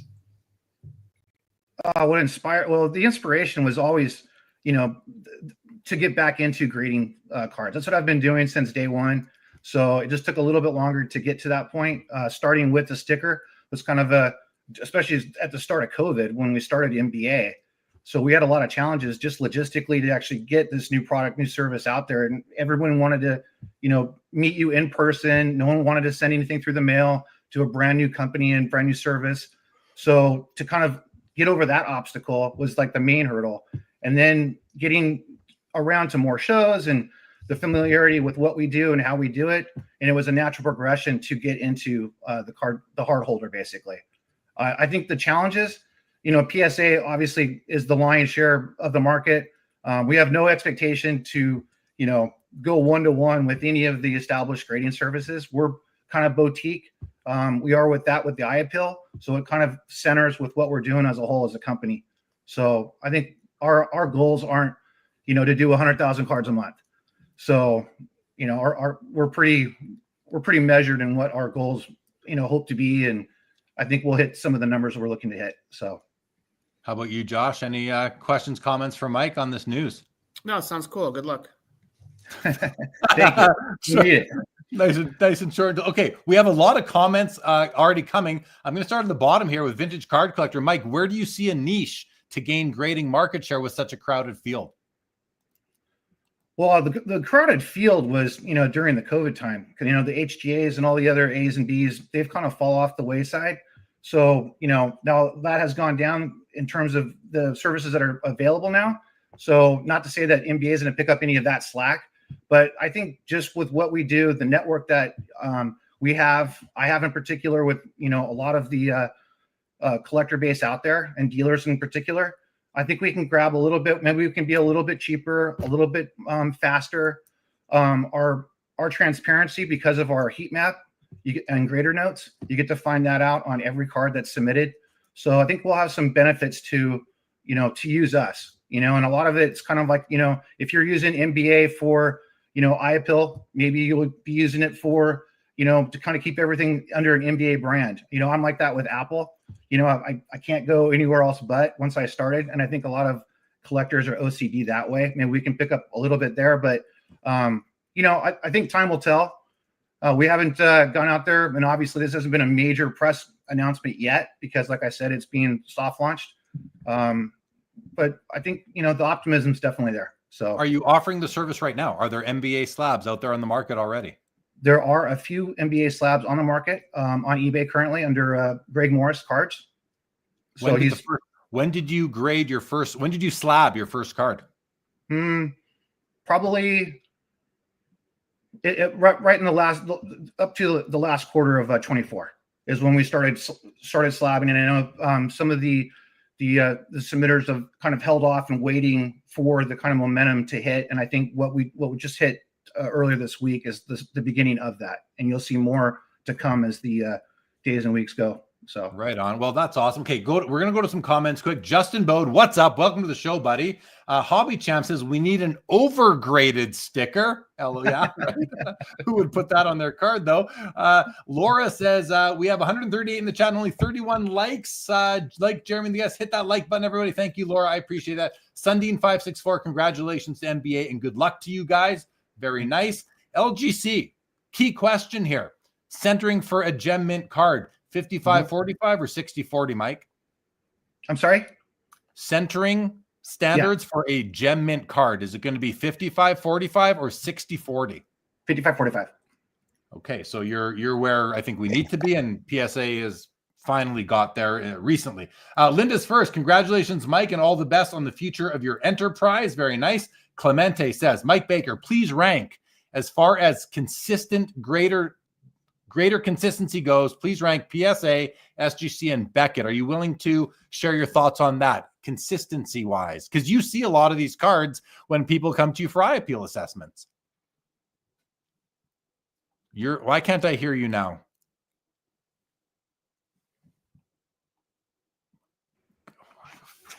What? Hello? Who can I hear? Can you hear me? Something? Yes, I got you now, Mike. Yeah. Okay.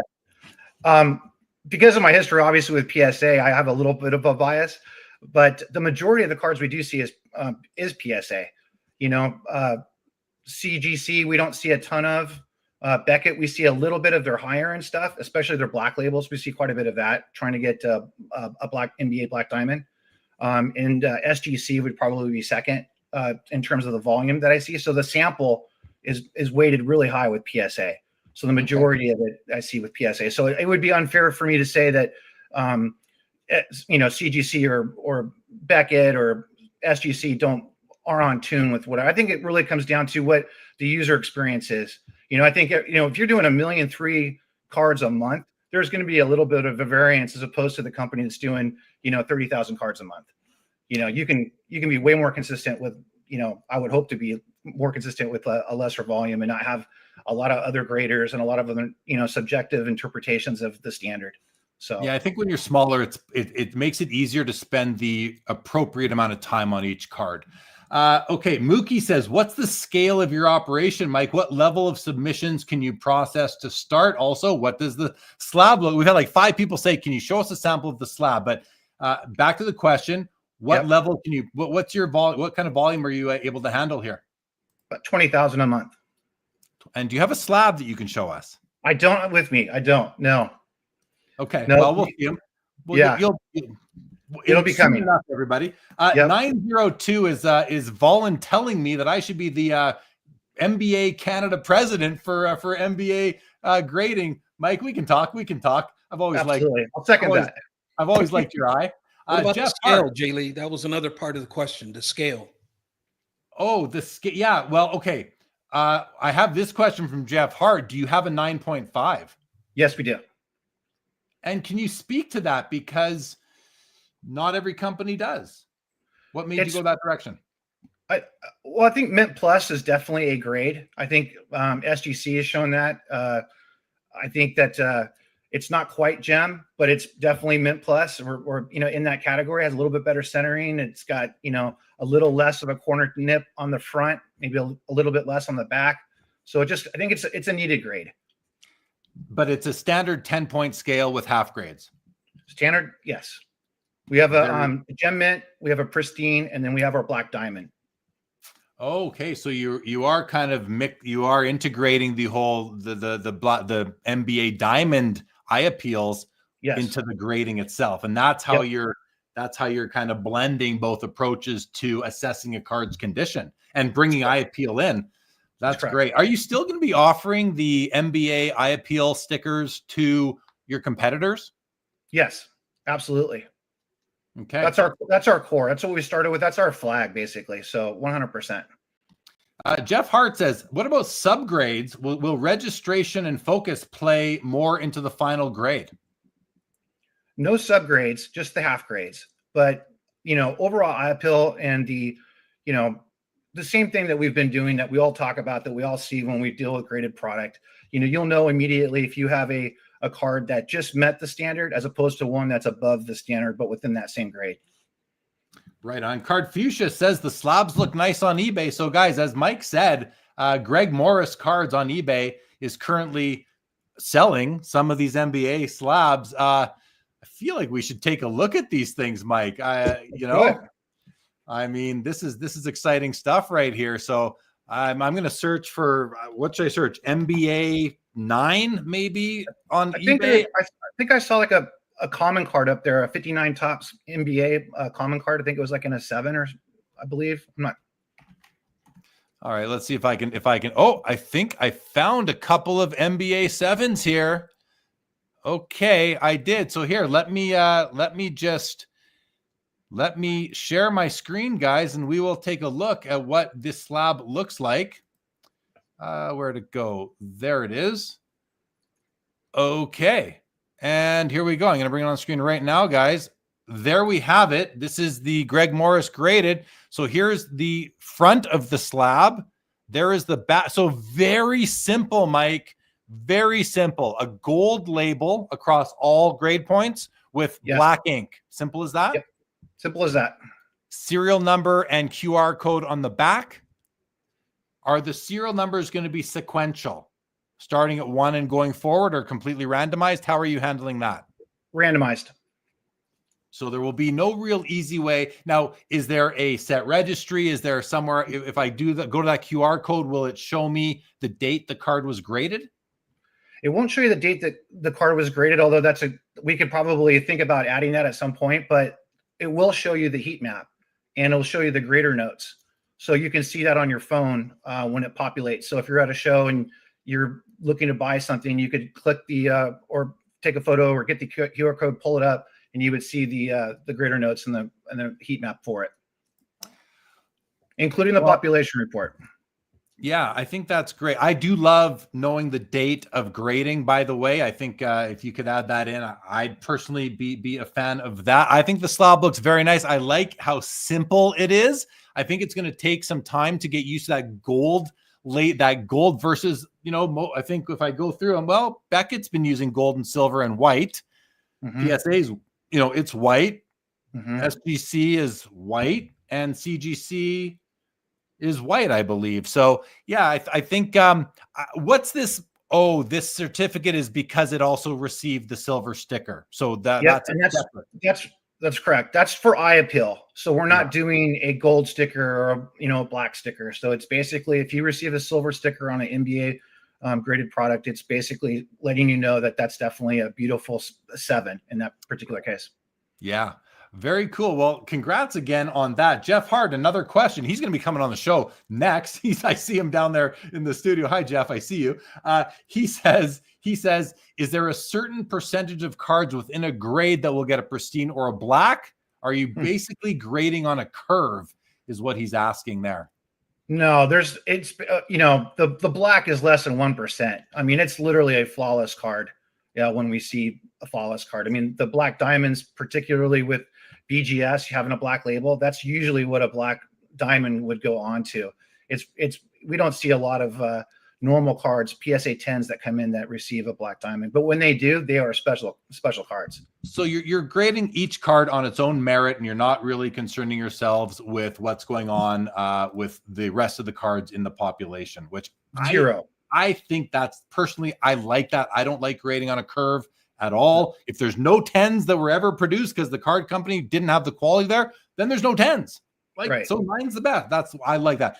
Orlando says the slab looks good. Very nice. Orlando, Justin Bode likes the heat map.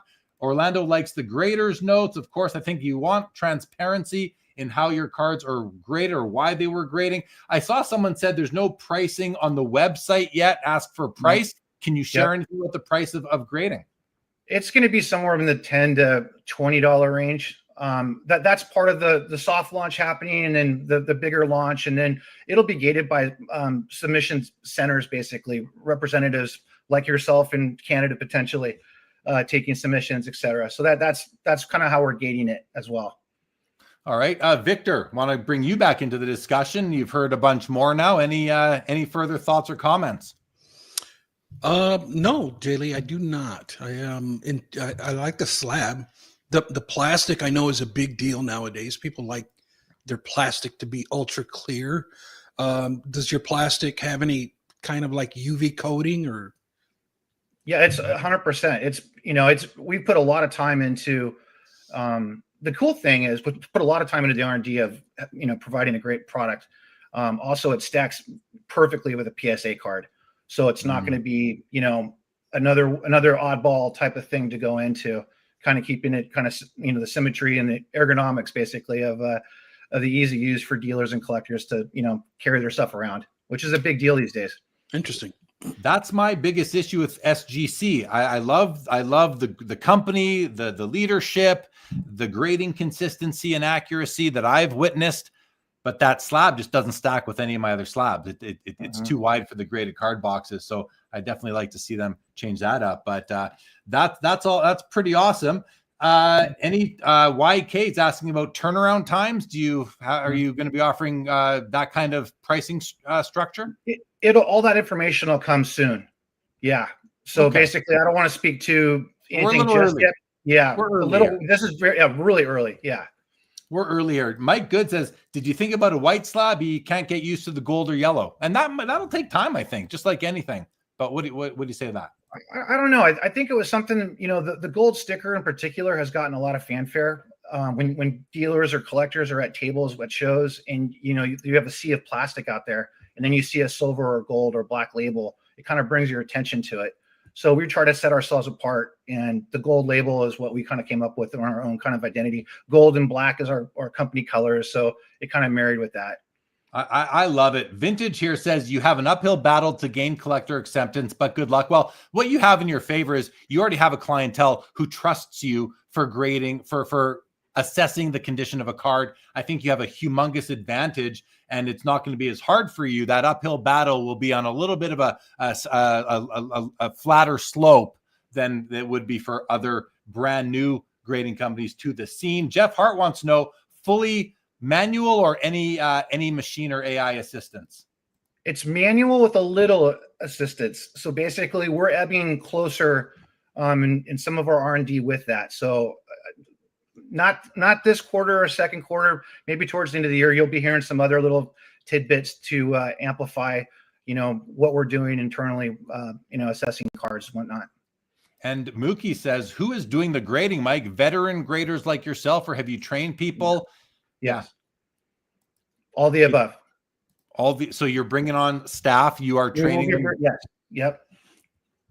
LGC, do you provide a PSA-like guarantee for your grades and authenticity, I guess, as well? Absolutely.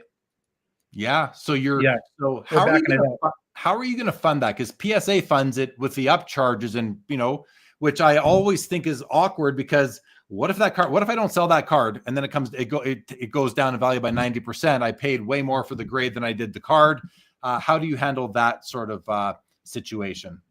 Well, for us as well, there'll be up charges for us based on value. But ultimately, if there's a mistake made, we're going to own it as a company. We're not going to, let it go into the ether and just have, a percentage of mistakes out there and then have some pure product. We want it to be all pure. And if a mistake has been made and we're made aware of it, we'll definitely handle it the right way. Okay. Interesting. Now let's switch it up a little bit, guys. So we've got this breaking news here on Sports Cards Live here, guys. Feb 15th. Thank you, Mike Baker, for bringing it here to us. Let's switch it up though. PSA recently on their website changed their grading standards for centering across several of the grade points. I don't know if it's all of them, but I know it's 10s, 9s, 8s, and 7s at least. Yeah. Want to get your thoughts on that. Someone asked me the question. They said, I wonder if this presents an opportunity for MBA with their eye appeal assessment stickers to build that business up, because a lot of older 10s, 9s, 8s, and 7s are going to be thought to be overgraded, and several of them obviously will be because of the change in standards and because of just lack of consistency and adherence to standards. But when you heard this news, where did your mind go? What do you think about, because you're going 55-45 now. They are now going 55-45. Tell us, give us your thought. And again, you may have been one of the people who first set up that 60-40 minimal, like worst centering possible for a 10. So over to you. Let's hear what you have to say. So basically, the standard was 7 to 10. So within the 7, 8, 9, and 10 line, there was a 5-point leeway that was solely at the discretion of the grader based on overall output of the card. They still have that notation on the website just for talking points. It's an asterisk that states, approximately 65-35. If the card has, awesome characteristics, etc., a variance will be allowed. So really, I think it's a change in text, because the reality is that 5% was only given based on what the grader thought at the time of grading the card, whether or not it should exceed, the minimum part of it. So if it's 65-35, 70-30 for an 8, I think the tolerance would generally go into like a 66, maybe a 67 based on the type of card. I don't think there's anyone was trying to push it to 70-30. At that point, it's almost like an 8OC. I just don't see a lot of that. Maybe in the early days or whatever, but not now. So I think what you'll see now is a little bit less problems in terms of customer service for them, because now they can go 55-45 or 60-40 or 65-35. And then if there's a little bit of an allowance based on the eye appeal, then it'll still be given. So I don't think it's as bad as how it's being interpreted in my opinion. Okay. And I guess I asked this question, which is, what percentage of cards in PSA 10 slab, and this is, you're just guessing here, if you even want to give an answer, what percentage of cards in PSA 10 slabs, based on the new standard as per the website, as written, what percentage would be impacted by that, if any? I mean, maybe none are. I have to think some are, because they changed. So what percent? Is it 1%? Is it 5%, 10, 15, 20? I don't know, because a lot of it, when you go outside of the standard, it really comes down to the card. If you're talking about a 55 tops horizontal and they have pastel yellows and there's not a real clearly defined line where you can, mic it out to determine the left to right centering, then that plays into, that variance right there. You could have a 33 Gaudi where the nameplate at the bottom shifted to the right a little bit, but the picture still stayed dead center. And so that variance kicks in for something like that. So there are cards and sets where I think we all can agree that it's not just black and white that way. There is a little variance because the set, how it was produced. Certain cards within the set are always notorious. There was a Del Crandall 52 tops that went off tonight in the Golden Winter Elite. A perfect example. The card looks near mint to mint plus corner wise, eye appeal wise, but it's slightly shifted. Probably like a 66, 67, 33 left to right. Therein lies a perfect example of why the leeway was there. So right on. Mike Good, he said the prices are not set yet. So we already talked about that. CH Cart says PSA SGC Beckett now truly have a real competitor entering the space. Do you like hearing that, Mike? It's good to hear. The proof will be in the pudding, though. We got to keep focused and do what we do. Get out there, shake hands, kiss babies, let people know that we're accessible. And like we were talking about earlier, trying to be super transparent with some of the technology that we're launching. And I think that's going to play into grabbing a percentage, however big or small. I mean, now if you think about it, with almost 1.8 million cards a month being graded, we don't need a ton of percentage of that to be relevant. Right. So 20,000 cards a month. That'll be great to get once you get there. Right. That'll definitely be great. Okay, we are going to do another guest change up here. Victor, before you go, I want to I want to thank you obviously for coming on and having the discussion about the rookie card with us earlier on in the evening. But I'd like to give a chance to any other final comments, questions for anyone here on the panel before you go, Victor, and thanks again. Yeah, Jay Lee, just wanted to thank you, dude. Thank you for inviting me on. Great show, man. You've been killing it here lately with these shows. I've been loving them. Thank you. Yeah, Mike, good luck to you, man, and in your endeavors. And I look forward to having a slab in hand. And Josh, nice meeting you, man. Nice to meet you, man. It was great. Love your stuff. Keep it up. All right. Thanks, Victor. Thanks, Victor. Josh, how about you? Anything before we bring Jeff Hart on? You've been a little distracted, but that's okay. Any sort of thoughts or questions or comments based on what we've been talking about? No, it's cool. My eyesight's terrible, so it's great to have someone who can show which cards look better, because I can't see anything. So we got like Mr. Magoo. So it's a welcome addition. At least you're not colorblind. That can be tough for collectors. All right, Victor. Thank you so much. Hobby Champs saying goodbye. So is Justin Bode.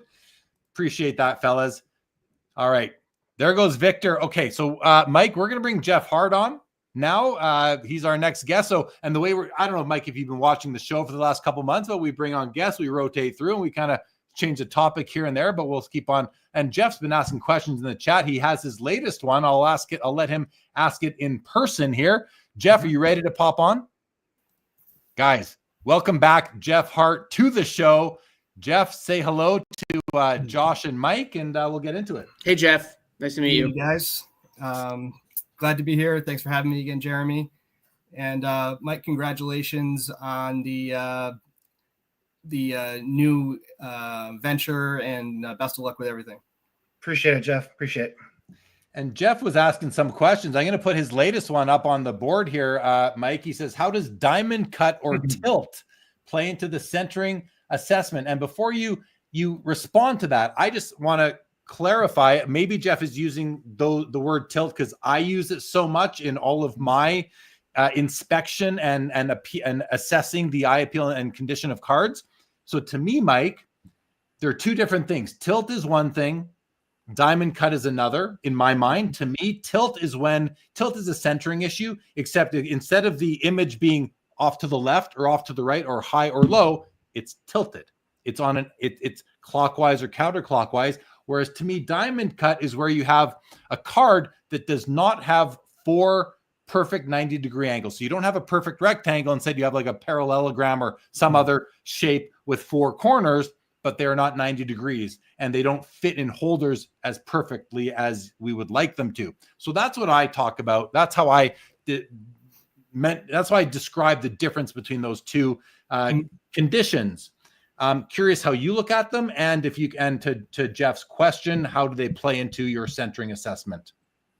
I think the diamond tilt and the diamond tilt, we're talking about the same thing. I think it's blended a little bit, because a miscut sometimes is what we could consider also a diamond cut in terms of it not being perfect. It could be a wacky edge, comes straight out of the factory and it's wavy, or it could be even a sheet cut card that's not perfectly aligned. But in terms of how it is factored in when you see a diamond or a tilted card centered, however the terminology you want to play it with.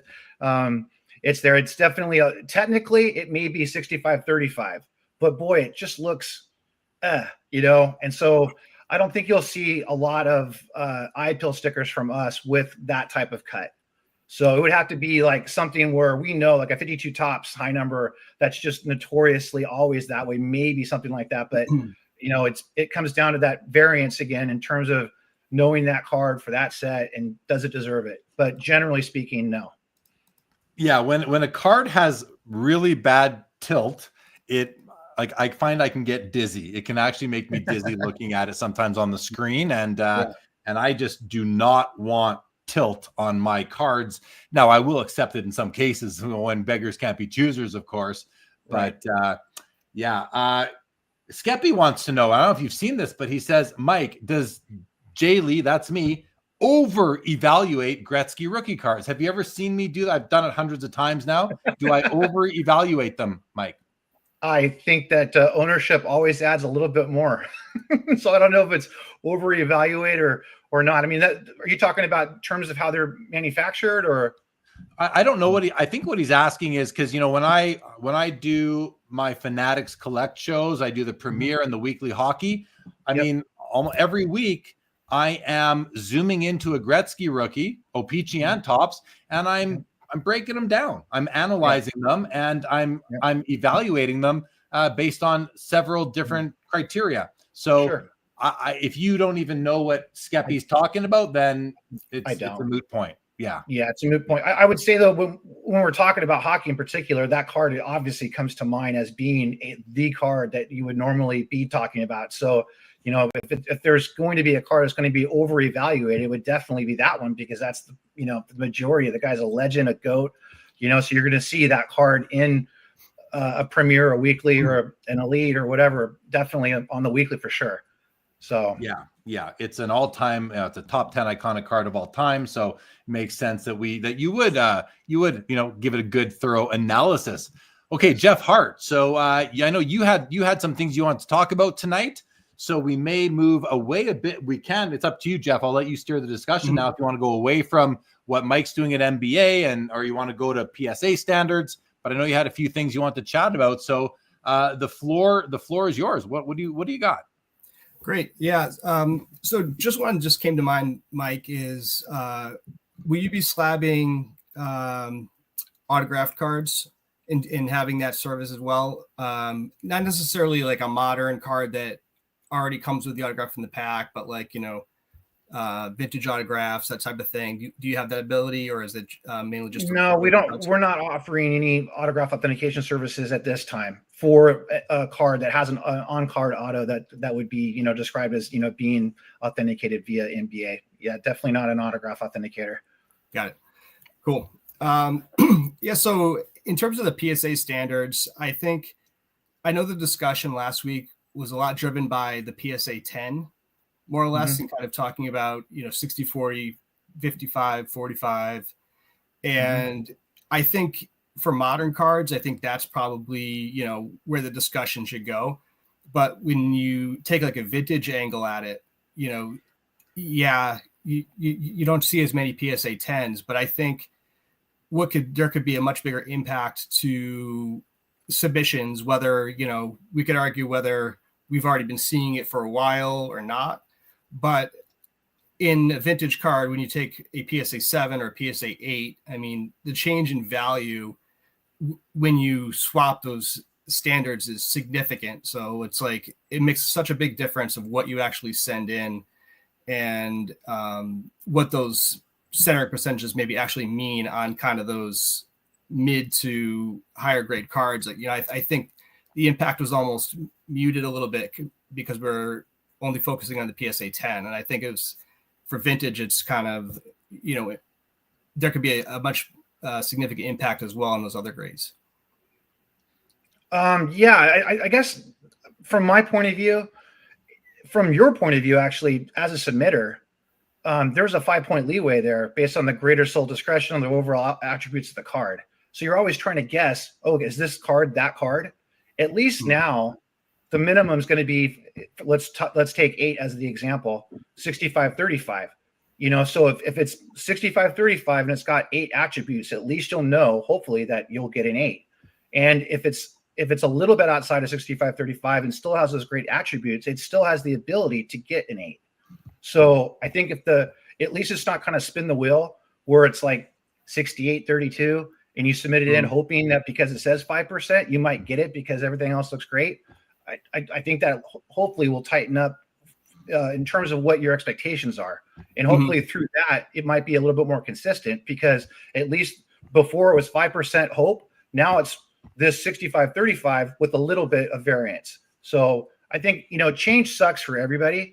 So once I think everybody kind of gets used to it, I think you probably find that, hey, this probably work out a little bit better. You're not taking as many shots. You know, you have a better idea right off the get of what the expectation hopefully will be for you. Yeah. When I hear the term grader's discretion, I translate from English to English to inconsistency. That is going to lead only to inconsistent grades across the board, because now what you're saying is that grader A and grader B might grade the card differently because they have their own discretions. I don't have Josh's discretion. He doesn't have mine. So when I hear that, you know, that's kind of the, I guess it just allows for it. Allows for it. They have no choice. You have no choice but to offer that. And that's their get out of jail free card, really, is saying greater discretion, because otherwise you have misgraded cards, I think. I think though now though with that edit or the text edit on it, the 5% not being there, like I was telling Jeff, I think if you knew, hey, 55-45 for a 10, now you're not even considering anything outside of 55-45 for a 10 or a 60-40, you know, so at least it'll tighten that up. I think it's going to be more consistent. So basically now if you and Josh were grading cards and you guys have different eyes, and the greater discretion now is a smaller variance, a smaller sample of what you guys could consider X or Y. So I think that hopefully will help. I think it will. I think it'll help in the results, but I don't like that rationale, because now we're putting it on the collector to, you know, to have the right expectation. Not every collector knows what the card's going to grade. You know, they just want it graded properly. Or that, no, I got to take that back. They just want it overgraded. That's why so many cards go to PSA over and over again, because eventually they're going to overgrade it, because they have their get out of jail free card, which is greater discretion. So you know eventually you're going to find that right grader who's in a really good mood that day. And that's where I have a bit of an issue. And I think the simple, maybe not economic, but the simple fix for that is just more eyes on the card. You know, more eyeballs on the card, because one person looking at it is not enough when they have discretion. I don't know. Yeah, I will say though, you know, if you're spending the kind of money it takes to play in this game, you have to do your homework. And there's tons of sites and YouTube channels and, you know, information out there about what cards look like in different centering parameters. So if you come, you know, if you have a $10,000 to go spend, are you going to do it blindly, or are you going to take the time to, you know, educate yourself about what your expectations should be and should not be? You know, I don't want to, I'm not going to go spend $10,000 on a stock I have no idea what the hell the company's about, you know, so the onus kind of falls on a little bit or a lot on your own. What you're putting in is kind of what you'll get out.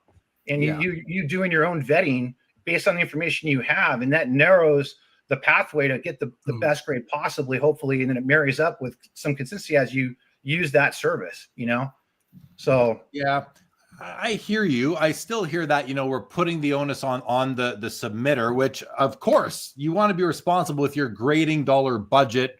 When you make your submissions, you want to maximize your grades. Of course, I don't dispute that whatsoever. I think that's why we see a lot of pre-grading services out there as well. Even yours, you know, with the heat maps, and I think CGC does one for like $3 or something like that with Fanatics Collect. I'm not sure exactly how that works, but yeah, I mean, listen, I recognize that consistency is just impossible. Like 100% even like whatever 95% is probably impossible for 1.3 million cards a month in remote offices now and all that. Like I feel like they've just lost control of the grading operations to a degree, not completely, of course. I'm sure there are people in there with supervisors and all that, but it's just seeing more and more of these examples of just where I'm just like, come on, you know? And so anyway, it's nice that you're coming out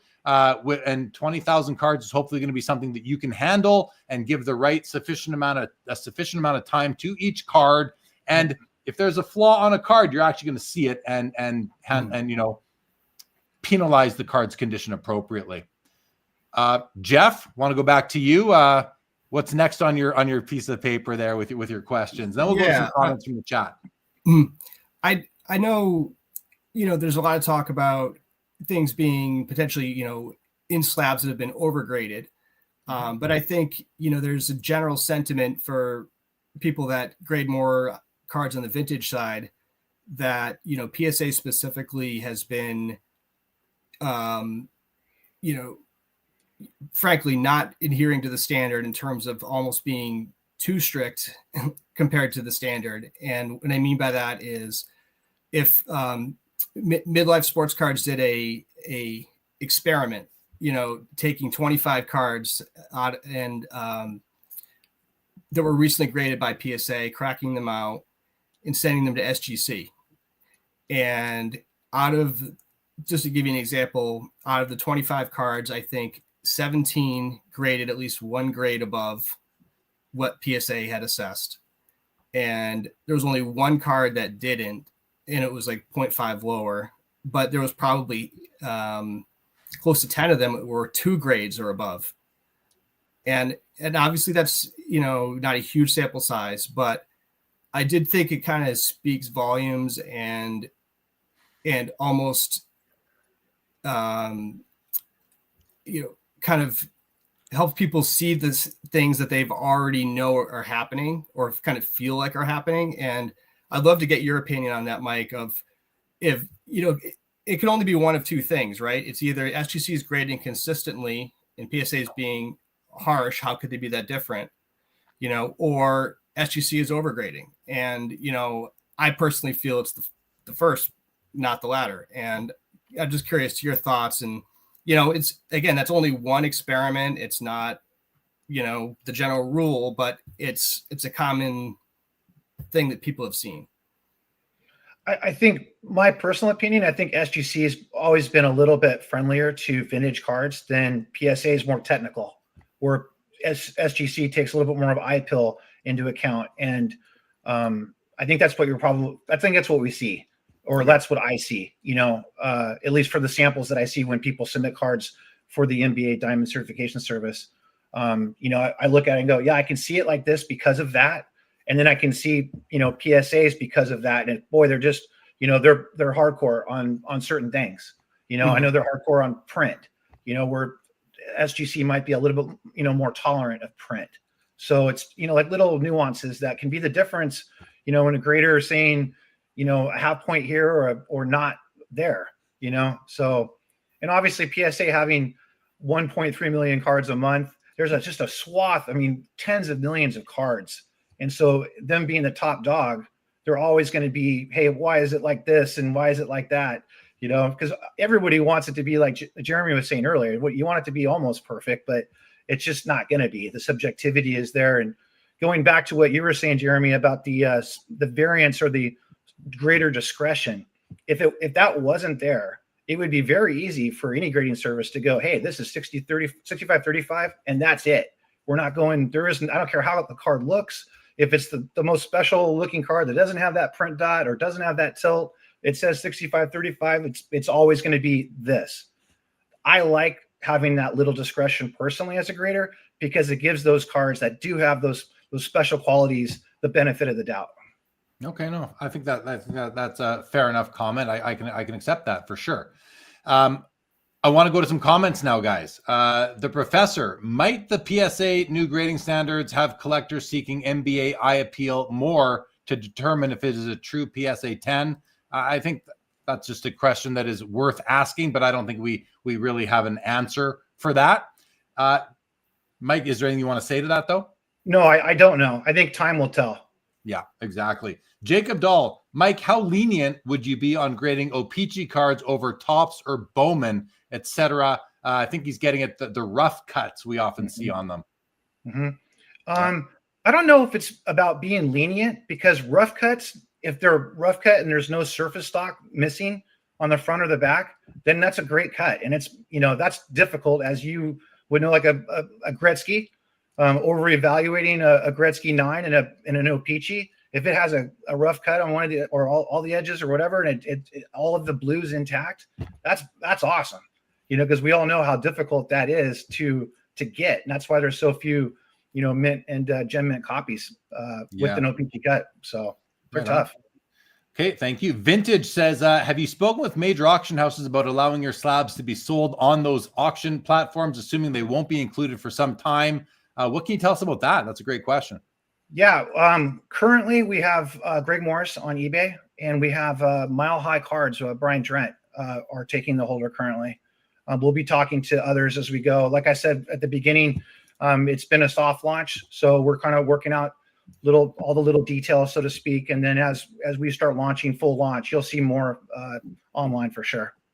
Yeah, I mean, you have the right name, you have the right brand. Even you've been looking at cards so long. It's not like it's a brand new company, but it's not a brand new grader. You've been grading longer than anybody professionally, really. Well, Josh Adams above you, Mike, he owns 90sauctions.com. They only auction players, cards from the 90s or players who played in the 90s.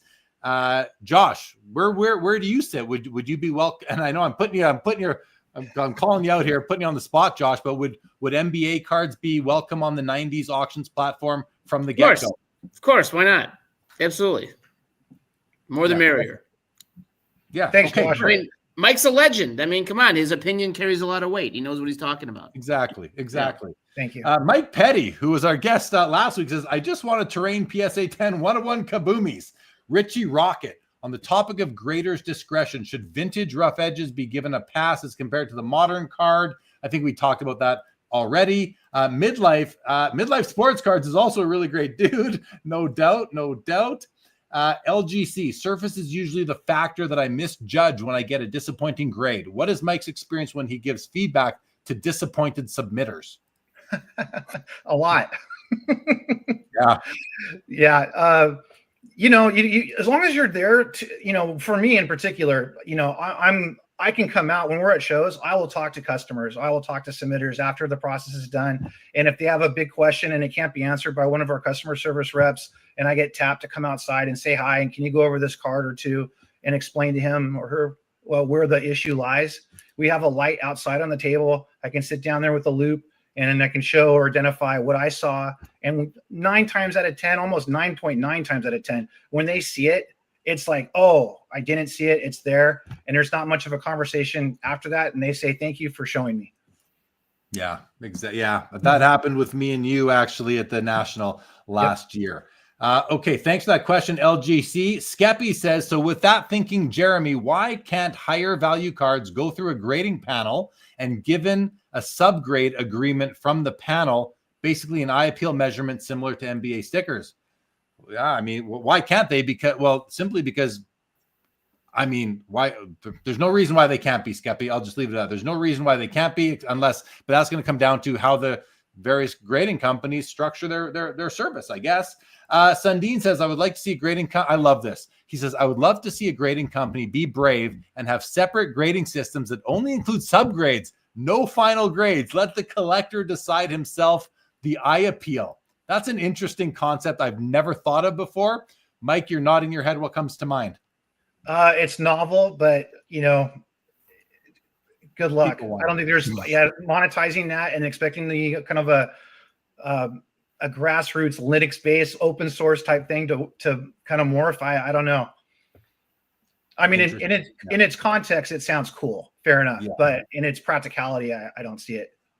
And I love this next question from Theo Clemente Collector. Says, Mike, what are your thoughts on how long a grader needs to properly grade a card? It's based on the card.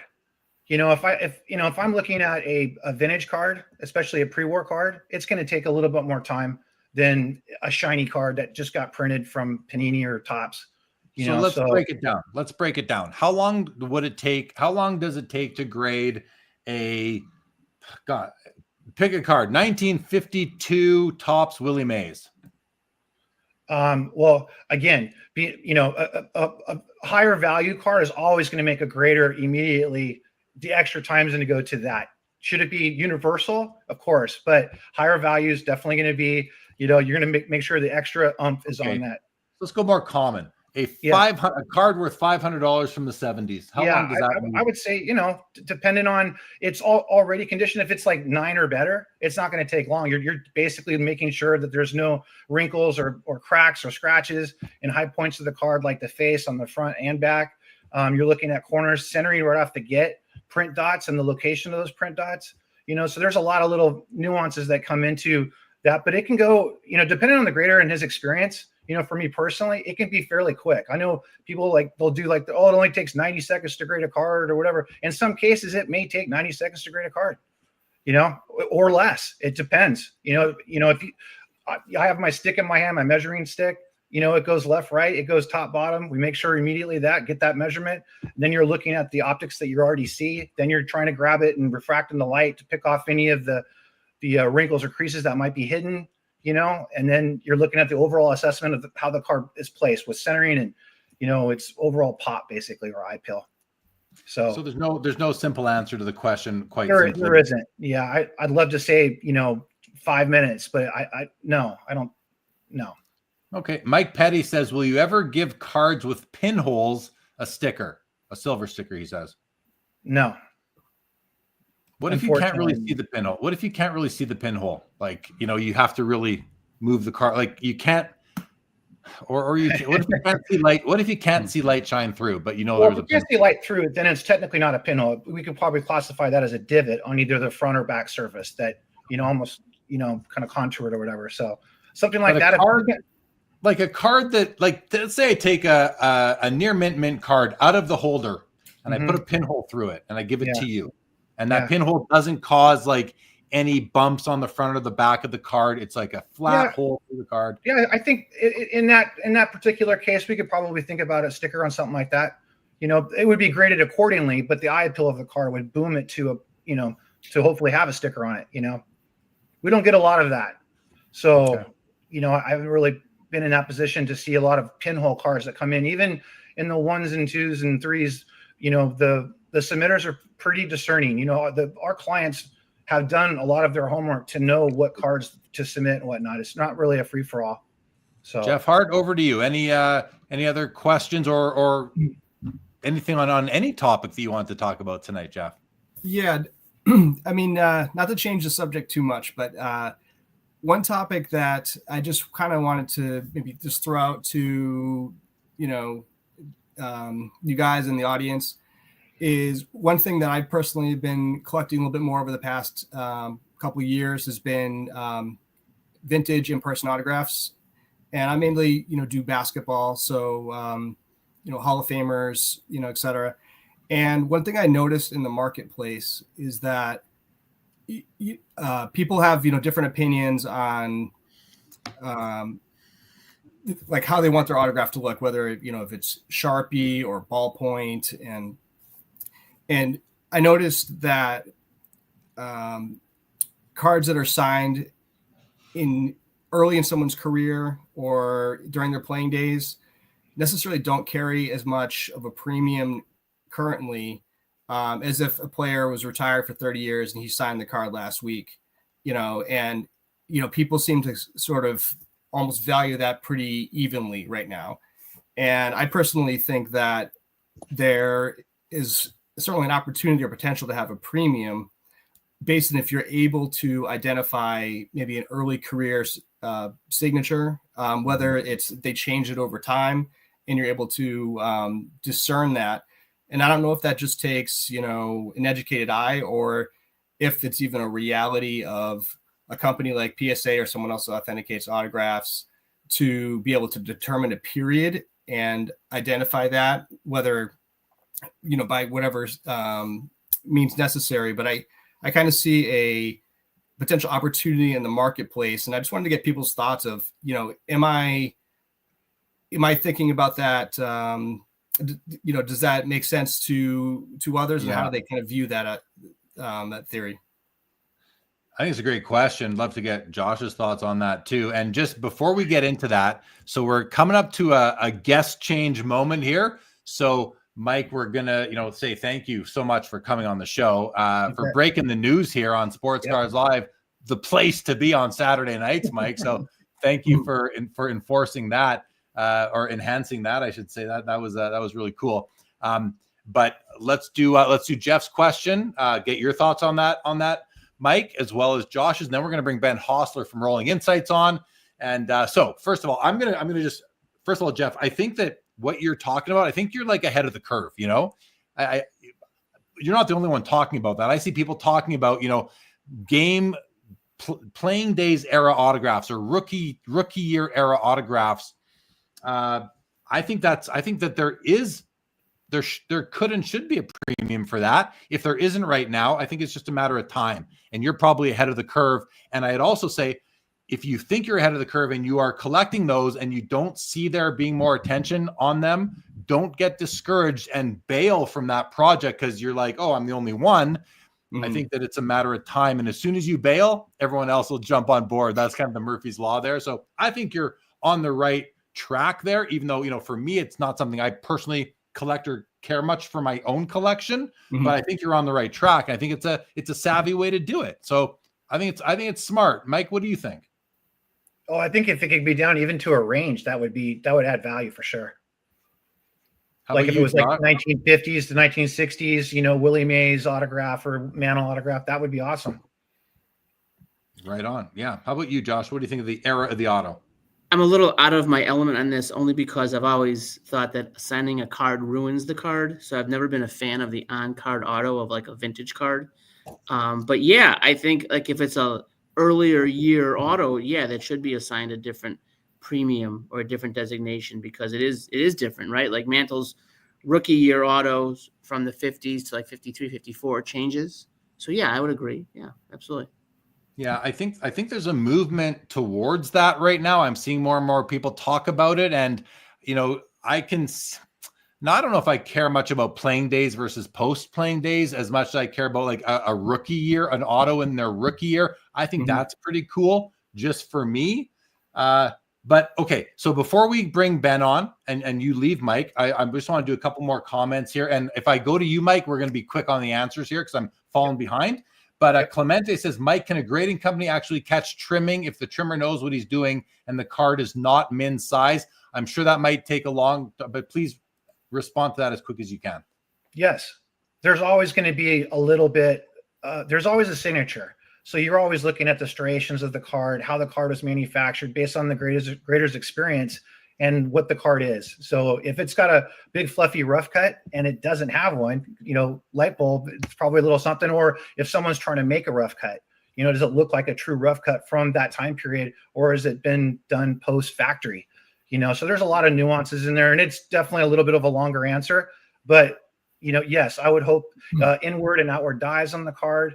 You know, you can look at maybe the card isn't technically trimmed along the entire edge, but at the corner is shaped with a nail file or something to kind of tighten up the corner tip. So there's little things that always leave a little signature, and you take the time. Now that those things will take the time. Grading a card can be fast. Authenticating a card and ensuring that it's not altered, that takes a little bit more time. Colin Murray says, can you tell if a card has been altered with like Kurt's Card Care, those types of solutions? If the solution is on there and it can be detected, if it leaves like a detergent-y or oily basis. And that's why when people ask, hey, why aren't you wearing gloves? If we wore gloves, you would never know what is what. You have to touch the card and, you know, feel it. Does it feel like the time period that you have the experience to acknowledge that it does? You know, if it's a shiny card, and whether it's Kurt stuff or a tissue or a microfiber towel to remove, you know, lint or a fingerprint, that would be tough to pick off. So that gets into the line of, you know, almost like if it comes in and you go on the card and the lint pops off, you know, we're kind of getting into the minutia of everything. I think if there's clear and articulable evidence of something being there, then you have to call it. If it's a guess, then you're going to be guessing on a lot of cards. You talk about touching the card wearing gloves. Every time I watch a breaker do a break and they're touching the surface of the card, I just cringe. Like if that's my card, like don't touch the surface of my card you just pulled for me. That always grinds my gears right there. Okay. From a breaking perspective, wearing gloves is good. From a grading perspective, the graders, in my opinion, need to touch the card and feel the texture and feel the cardstock itself. Oh, for authenticity. Yes. And leaving any oils from the skin on is okay. Well, I constantly have towels and everything to make sure that even though I'm not wearing gloves, you would think that I have kitty soft paws. You're not going to see, a fingerprint, being left if we're touching you. We're handling prism cards. You're handling at the edges and whatnot. Yeah. There's not a lot of give there, so we're good. All right, Mike. Thank you for your time tonight. We'll listen. 6 months down the road, we'll get you back. We'll hear how things are going. So thank you so much. Thanks, Josh. Thanks, Jeff. Thanks, Jeremy. Appreciate you guys. Yeah, see you, man. Man. Thank you. Thanks for coming on. All right, guys. Thank you to Mike Baker for joining us. Mike Good says, why should it be a premium if the individual signed the card, then he signed the card? I think it's just personal preference, Mike. I think your preference might be it doesn't matter when they signed the card, and that's fair. I saw another comment where they said it comes down to the eye appeal of the autograph. And, Sharpies look nicer than ballpoints for the most part, but some people want the card autographed in a certain time period. And I have no problem with that approach or that method of collecting. I think, each to their own, but I think that's really all it is, Mike, is a personal preference. Jeff, what about you? Do you prefer the Sharpie to the ballpoint pen, or, even if the autograph isn't as nice, do you want that early rookie year or early playing days era autograph over the nicer Sharpie?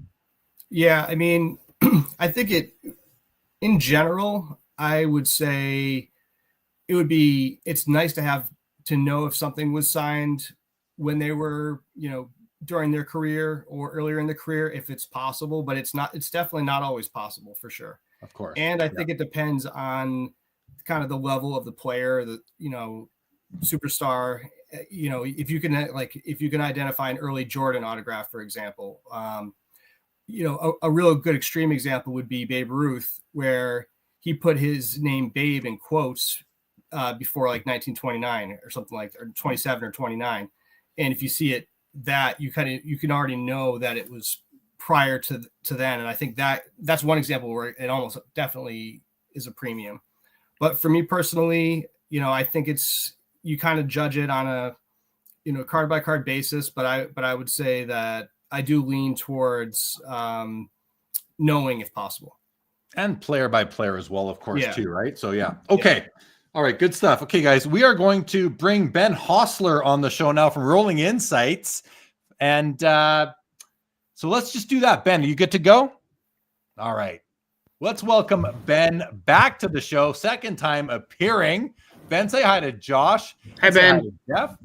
Yeah, Josh and Jeff, nice to meet you. Chat, hello to the chat. Obviously, Jeremy, you have one of the best chats on YouTube, I think. I've been impressed with the chat so far. I appreciate that. And I have to say I agree. The chat is the other guest on the show and has been for 5 years now. Well, coming up on 5 years in about less than 2 months now. The chat has been an integral part of the show. So I'm grateful for that. And thank you for recognizing them. Mark Santucci says hi to you, Ben. Mark Santucci, always so welcoming to everybody on the show and a key member of the chat here. Okay. All right. So, Ben, what's going on? We had you on last time. We talked about Rolling Insights. We talked about data sets. We didn't share the website at all. And so I'd like to do that a little bit tonight if we can and just show what it is. And again, everybody, Ben works with Rolling Insights. Rolling Insights is a sponsor partner of Sports Cards Live as of this month. And when I met the owner of the company, Ben's boss, for lack of a better term, I said, you guys specialize in player data. And, I'm a card guy. I love cards, and a lot of cards, cards are transacted in many ways based on players' statistics and performance. Maybe we can bring value to the audience by shedding a light on some things. So we kind of took a stab at it 2 weeks ago. Ben's back again tonight. And Ben, I just want to kind of give you the floor now and kind of say, how did you enjoy it last time you came on? And what do you want to change this time to bring more value to the audience and to also shine a light on Rolling Insights? Yeah, I had a great time coming on the show. I'm always down to hop on. A lot of the people from the chat actually reached out to me that had explored the website, which I thought was cool.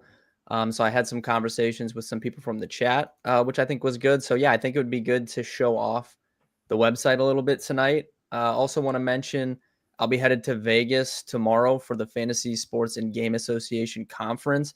Steve and I, who's one of the founders, will actually be competing in an expert fantasy baseball league there. So if you guys have Sirius XM, we'll be live on there Monday. I think it's like afternoon, evening time. The draft will be live on Sirius XM, so you guys can check that out. I'll be on there, and I'll be using some of the Rolling Insights data to draft my team there as well. That's really cool. So does it make sense then for me to now kind of share the link that you sent to me, and you can talk us through what this is? Yeah, definitely. Okay. And it's hockey related right now, guys. So if you're not into hockey, please forgive me, but stick around for this and let's see what this is all about. The other thing is that you've integrated some card ladder data as well. And that's as a result of meeting me and me introducing you to the guys and girls over at Card Ladder. And you've integrated some data, some of their data into this. So I want you to speak to that, of course, but I'm going to share the screen, guys. Oh, look at this. I'm way up here now. We got Ben down there at the bottom, Josh and Jeff. Hello, fellas. And to the chat, hello. Okay, as always. But Ben, you can see my cursor. It's looking a little small on the screen. I might try and make that bigger, but tell us what we're looking at here. What can people expect when they go to Rolling Insights? Yeah, so I think this is a true peek behind the curtain for the chat because we're working on this custom data upload within our data spaces. So this data space that you see on the screen, you can go in yourselves right now. You can make data spaces. You can sync up your fantasy league, all kinds of stuff. We're working on this custom data upload. It's like 98% done. So that will be available, for the public and the people in the chat here soon. This is a true peek behind the curtain here. The custom data in this data space specifically is the card ladder data, like you said, Jeremy. So what we did was, the reason why I wanted to talk hockey tonight is because it's the first time showing off the website. And I'm not a hockey analyst. I do football, basketball, baseball. So this is truly showing the power of SportWise and kind of showing you guys that I have no bias in any of this. This is truly just going off the data here. So we created a custom formula. And what we did was we put together a group of these younger players. And we created a custom formula that kind of weighs out time on ice, power play points, and ranks out their performance on the ice. So as you can see, Jeremy has it sorted by the power ranking on there. Connor Bedard's at the top and some other players. Now, next to that, we have the card ladder index, which is the price of their Young Guns card in a PSA 10 right now and the most recent sale. So you can kind of see Connor Bedard's most expensive there. He's also top in the power ranking, which I guess makes sense one for one. Jeremy had mentioned he thought on earlier him and I talking that maybe Gunther and Cooley weren't as valuable because they play in smaller markets in terms of like their card value. So that would check out as well as to why their card ladder numbers are at $84 and $83 compared to some of those other ones around them. And then we have some other players there too. So once this is published to the community, you guys will actually in the chat be able to go into this data space for free. You can mess with the custom formula, weigh different things, whatever you want. Like I said, right now we have time on ice, power play points and stuff. If you want to put in other stats, you can do that. You can, weigh it to however you want. One thing that stuck out to me, which is interesting, which like I said, I have no bias towards these players, but as a very base level hockey fan, I do know about Wyatt Johnston. Thought it was interesting that his number here in terms of the price of his card way lower than like Lane Hudson and Connor Bedard. But I mean, he's pretty close to Lane Hudson in terms of that ranking. And something also that's interesting is when we made this table a few days ago, Wyatt Johnston's most recent sale in that Young Gun was $99. We updated that again today. It's at $123. So it's already trending up a little bit. So I thought that was interesting as well. Yeah. And, it's really interesting to see this. It's a lot of data to look at right now for people in the chat. So I recognize that to everybody in the chat. And I appreciate you, taking the time to look at this. I think, what I'd like to see from Rolling Insights and the DataWise feature is, some observations, based on like what happens that causes a change, or do changes happen as we would expect them to a player's card value? And who was it? Someone said here, we want baseball stats. I saw that comment, and I completely understand that. And of course, other people say, oh no, we like the hockey stuff. But who said that? I can't find that comment right now, but I'm certainly sensitive to that, everybody. And but that's the kind of thing where it'd be nice, Ben, for you to come on and be like, all right, guys, you check this out. Mahomes didn't win the Super Bowl, and this happened. Is this what we were expecting? Or Connor Bedard goes on a run and scores 10 goals in 10 games. Were we expecting the card to go up this much or more or less? Is Rolling Insights capable of those sorts of insights? Yeah, definitely. Like I said, the power is pretty unlimited here, especially once we get this custom data upload rolling. I mean, you can literally upload any sort of data set you want. So I saw someone in the chat said pop count would be cool. That's potentially something we could definitely add in there. I think for sure. If I put that in the sheet with the prices and stuff, I think certainly we could display that. So, and yeah, I'm certainly kind of interested in what the chat says here. We're going to make these exact data spaces for baseball, football, basketball, all that stuff. So moving forward, like we're going to build off this, and any players, sports, whatever you guys are interested in hearing about, or Jeff, Josh, if you guys have specific players, when I come back on, like, yeah, we'll definitely be doing that and expanding off this as we move forward. Yeah. And this is, we're kind of playing it as we go and figuring it out as we go by having Ben on the show and flexing what the Rolling Insights platform offers. And I think it's really cool too that you are somewhat integrating with Card Ladder. We're going to bring Chris Hoge on here in a couple minutes, and we'll kind of get some of his thoughts on what he's seen from Rolling Insights as well, and in communicating with you guys over there too. So okay, good. Jeff or Josh, do either of you, I mean, you've been sort of watching. I know Josh, you're a hockey guy. Jeff, you not so much, I don't think, but because I'll go to you, Josh. Yeah, go ahead. Well, I mean, Lane Houston sells for more or Hudson, whatever his name is, the rookie, because he has that Montreal thing behind him. I think Johnson's having a great season, but he plays in Dallas. So I think that accounts for a lot of why Hudson has a higher value, which I don't know if it's warranted or not, but Bedard's the man. He's having a great season. He just needs some help. Thought I'd throw that in there.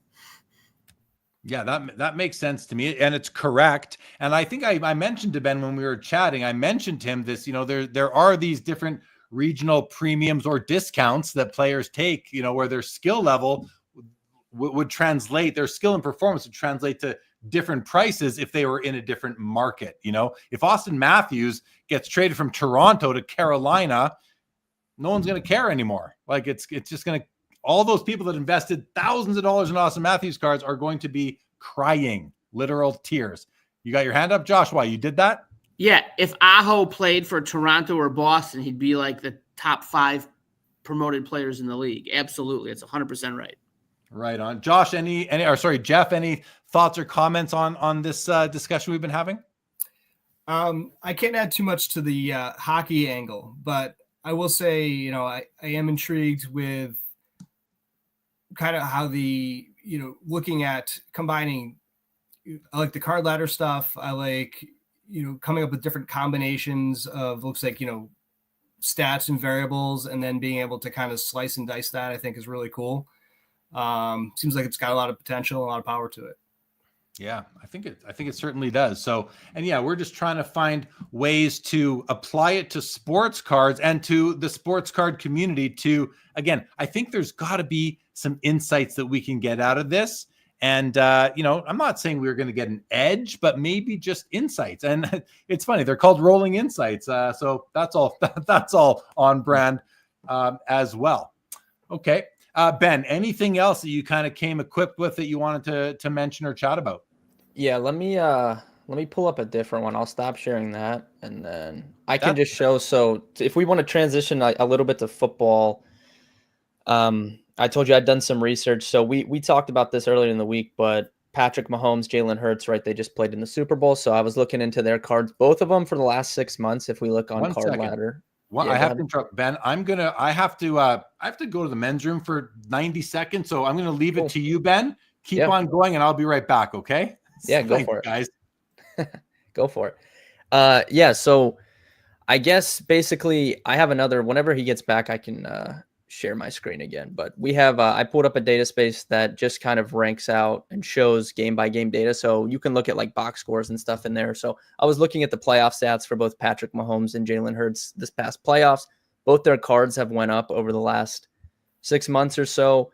We went back and looked. Patrick Mahomes, the last time he was in the Super Bowl and lost, his card obviously went down a little bit. So I'm going to be curious to watch that. Right now, it's trending up for the last 6 months, but maybe in a couple months, it's going to go back down after that loss. But him and Jalen Hurts actually had pretty similar stats for this playoff run. And I can display that when he gets back here. I guess I have a question for you two, since you guys are more in the card space than I am. But if you guys are talking about kind of the player market, right, and where they play and what city they play in and how that ties to the value of their cards, going forward, so when we build these data spaces for basketball, football, baseball, what do you guys, what's your guys' opinions on, is that a 1-for-1 comparison? Like, oh, this hockey card, Lane Hudson, he's more valuable because he plays for Montreal as opposed to someone that plays in Dallas. Is that sticky to the other sports as well? I'd say Jeff, so. you want to start? Yeah. Yeah. I mean, just from a basketball perspective, I just think if a player's in a bigger media market, he just has more exposure across the board and just eyes on that individual, and his performance is either amplified or in, the positive or the opposite direction because of that. And I think that also just plays into popularity and prices just for having that, that name brand that you get more from a bigger market. I agree with that. I think, like, someone plays for the Yankees, it's going to command more of a premium than someone plays for the White Sox. I think Derek Jeter is the prime example of that throughout for baseball. So going to get some heat for that, but One thing that could be interesting too is to see what happens with Luka Doncic prices, moving from Dallas to LA and seeing if there is an impact, if there isn't an impact. I'd be kind of curious to see how that plays out. And that's a good one. That'll tie in when Chris comes on. We're going to bring Chris on right away. But that ties into, it's funny. 2 weeks ago on the show, that trade happened live when Ben and Chris were on, and we all got a big kick out of that. That's for sure. So, okay. So Jeff, we're going to guest swap again. Jeff, thank you for coming on. Always good to see you, my friend. And, appreciate you taking the time out of the night and joining us. So thanks a lot. Absolutely. Thanks for having me, and have a great night, everyone. All right. Thank you, All right, Jeff. take care. Hart. Patriot_sports cards on Instagram, everybody. You can follow him there. All right, Ben, we'll bring Chris on, then we continue that discussion as well. Chris, you good? 2 thumbs up. There he is, everybody. Well, please welcome Chris Hoge back to the show. He is our closer. Welcome back, buddy. How are you? Welcome. Thanks for having me. Shout out to Josh for filling in admirably for the great Joe Poirot, hobby president candidate. Christopher, And, shout out. Let's go. So the Modeo is in circulation. And hello to Ben, and of course, hello to our great host, Jeremy. Hello, and thank you for taking time out of your Saturday night, Chris, as you do on a weekly basis now. Grateful for you to come on in, and let's go back to what we were just talking about with Ben. And Ben, I do see your screen is shared, so would you like me to throw that up onto the screen? Yeah, go for it.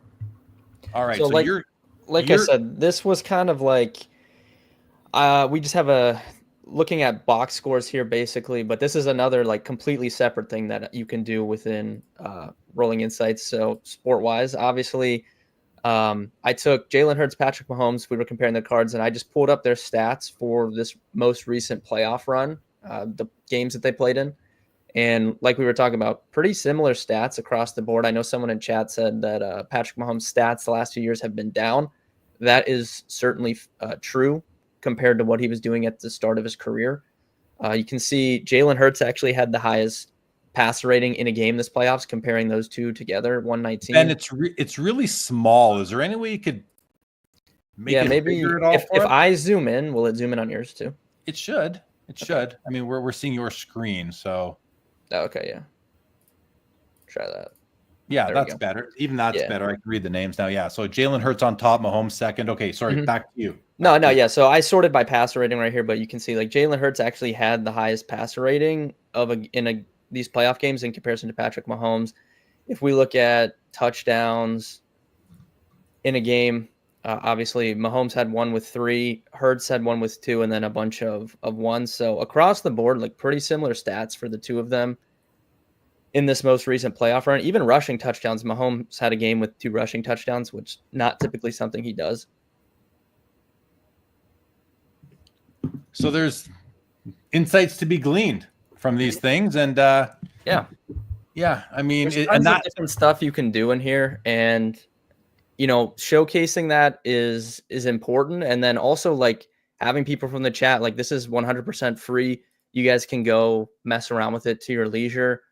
If you play fantasy leagues, you can sync up fantasy leagues. You can do all sorts of stuff. But as of right now, the card ladder data space I shared that's not available.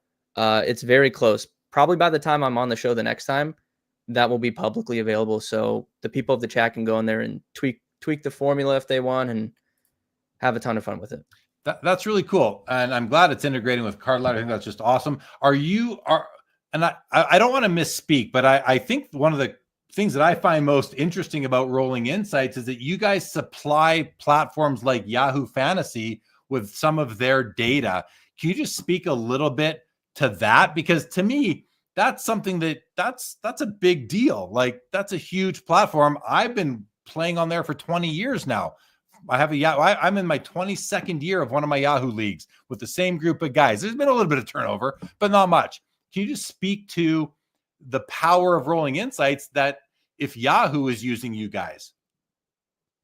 Yeah, I mean, there's basically 2 completely separate products. So if you guys are interested in data at all and you like to do stuff like that, we offer data to companies like Jeremy was just speaking about. So we have a multitude of companies that, use our data and power their own tools on their own website with our data. And that list is growing by the day. Like this conference that we're going to in Vegas, we're actually sponsoring it. So it's our first time sponsoring it, which is really cool, but it's very big for networking. And we're going to have like a whole section on our website to kind of display some of the partners that we work with and what they use our data for. So if you guys are interested, some of that will be coming out soon, and you can get a free trial. The data that we supply to companies, that's like our paid product. But if you guys are just interested in data at all and you like to play around with it, you can sign up and, get a free trial for 30 days. We're not going to take your credit card or anything. Like if you're just interested in having fun with it, you can certainly, sign up pretty easy on the website, get access to our APIs and, run wild. How about her? So there you go, guys. Check that out. If you're interested in that, if you do fantasy sports, you want to get extra data on players, there's a great opportunity to do that. I'm going to go to a couple of quick comments here. Clemente says, I think if you want to use current stats for card pricing opportunities, you should focus on minor league baseball stats for people that prospect. And I think that Clemente puts up a great opportunity for you guys there, because that is where there is a lot of prospecting in the sports card world. Probably more in right? Yeah, Josh is nodding. More in baseball prospects than anything else. So that's something that, how personally interested are you, Ben, in baseball prospects? Yeah, I'm a big baseball fan. When I first started creating content, it was baseball was the first sport I ever created content for. So I definitely have a personal love for baseball. I love, there's a local AA team to me in Akron, Ohio. So I go to those games all the time. Very interested in minor league baseball, and with the custom data upload, that's something that we can make happen. Nice. Okay, Yankees fan, you got your question answered. I'm glad to see. Foul ball, good to see you. Better late than never, buddy. Where have you been? Just kidding. Welcome to the show. Justin Bode says the closer has arrived. Bring on the closer, says GC. Yeah, I think LGC. Chris Finn for the save. He is our closer guy. He's he bats cleanup. He's our closer. He's in whichever league does both. All right.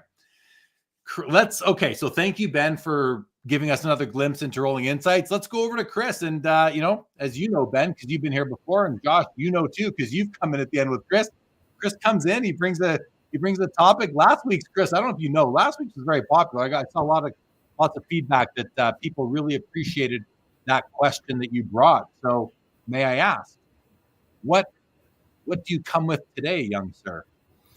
Well, the topic that I come with actually dovetails pretty nicely with the project that Ben is doing, or at least I can find a way to connect those dots. And I just wanted to make an observation about the data space that he created with Card Ladder and the hockey players. First of all, it's so cool to see just all the stuff together, like date of birth. I found that interesting. As my eye was glancing across the screen, I just thought it was kind of cool. I'd never actually seen card prices next to date of birth, next to games played, next to goals and assists. It's a really cool way to present a data visualization. And then I think one interest that market participants will have is, first, they'd like to see a sort of phase one where we establish what the baseline correlation is when we triangulate market size, card price, and some performance metric. And sort of this is the relationship we expect to see across those three. This is the average. Then phase two is, what are the outliers? Who is the person who, is too expensive relative to the normal relationship that we see when we control for the variables, and who's too cheap in particular? And then that's how I'm going to dovetail into my question for the show. Zips Cards wrote this question to the crossover last night, and I'm just stealing it. So I'd like to give credit to the author of the question. But it was a really good question, really simple question, and a good one. His question was simply this: how do you decide who and what to collect? That's the question. And I think everybody's going to have a very different answer for that.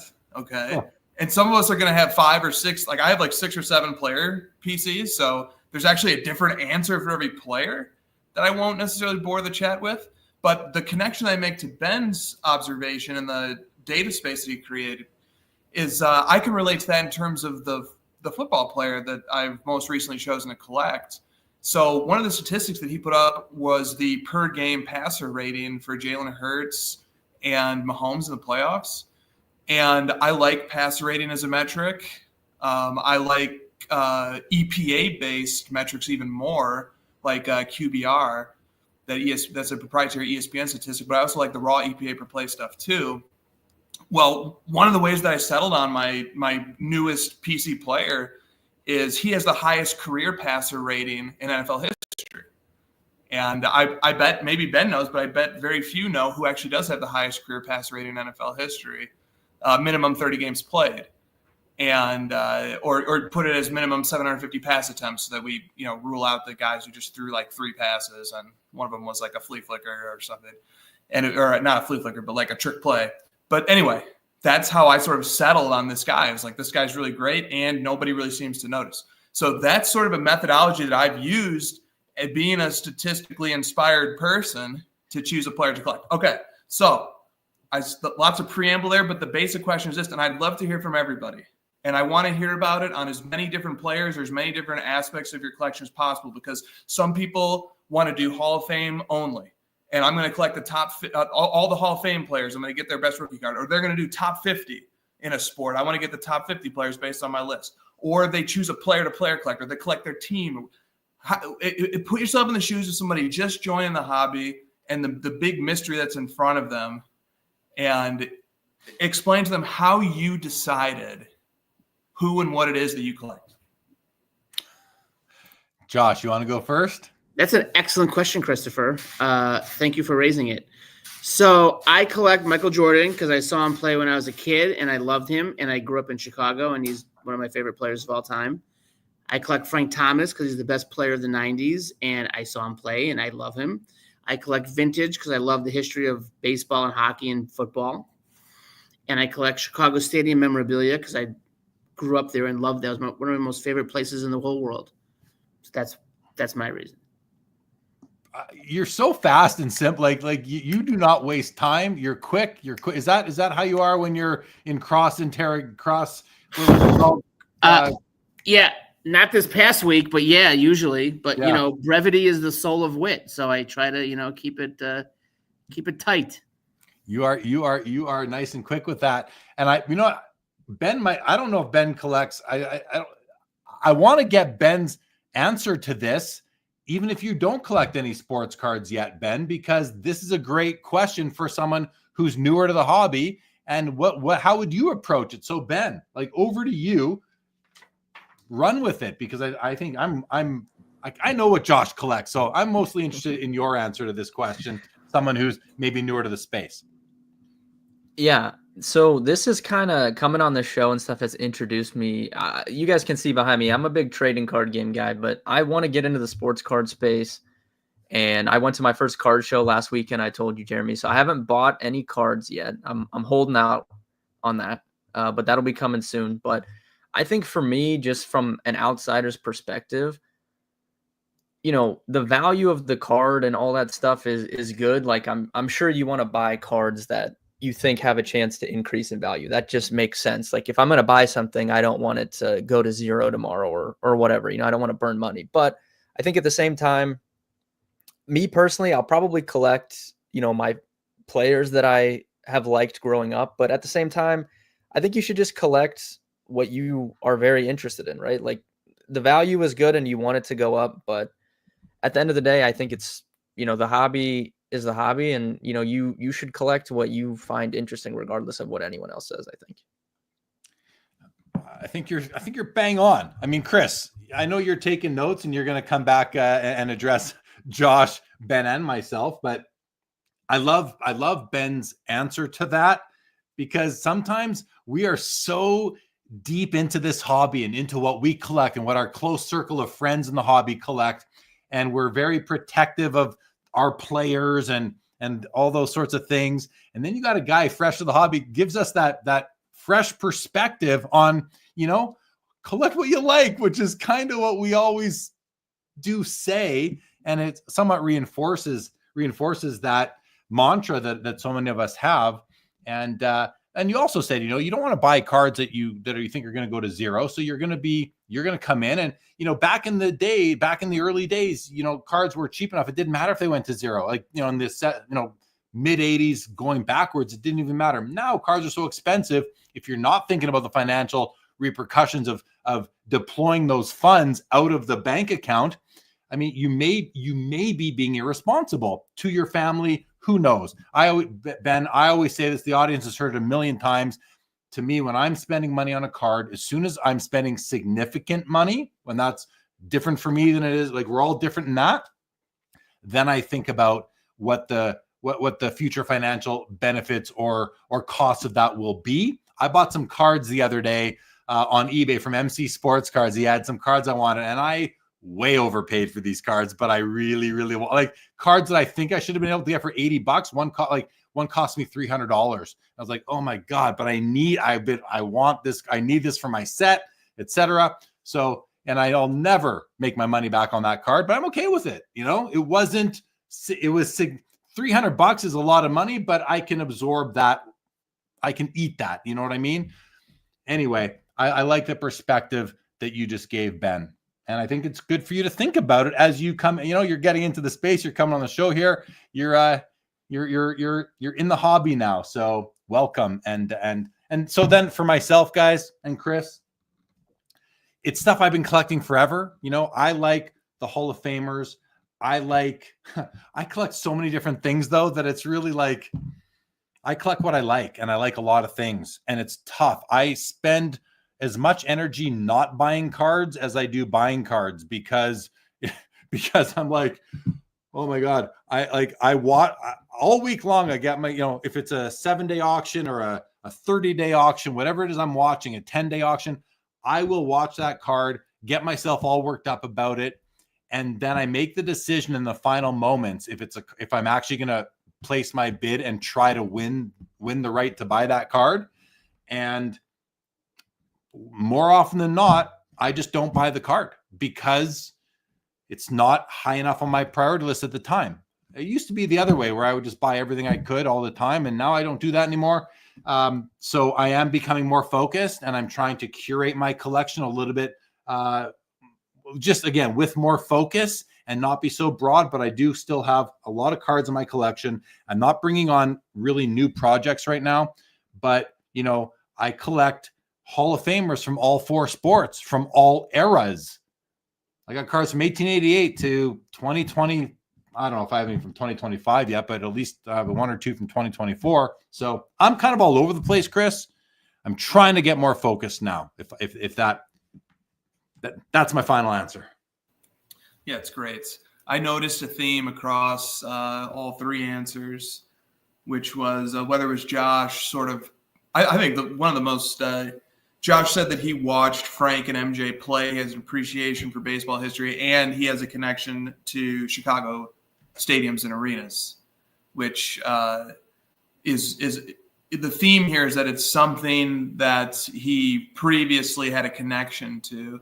And then Ben said something similar. Like I might start looking at players who I grew up collecting. And we have empirical support that this is a tendency. When you look at the growth in the prices of, say, 90s cards, as people who were coming of age in the 90s return to the hobby. And then, Jeremy, you had that theme too, when you were just sort of discussing collecting what you like, and presumably the origins of what you like is tethered to some memory, experience, etc., engaging with the sport. So yeah, that's a theme. And I think like that. Oh, go ahead. Yeah. No, I just want to say that what I didn't say was what like Josh said, but it's definitely inherent in me. I collect players that I like, my biggest player PCs are players that I've been a fan of for decades, like Timo Solani, Dale Howard, Chuck, Ken Griffey Jr., Michael Jordan, Shaq. Like these are players that I've enjoyed for decades. So, but I have so many player PCs, but some of my player PCs are 3 cards deep, but that to me is enough. That's a player PC still. No, it's not. Yes, it is. Yes, it is. Well, okay. So then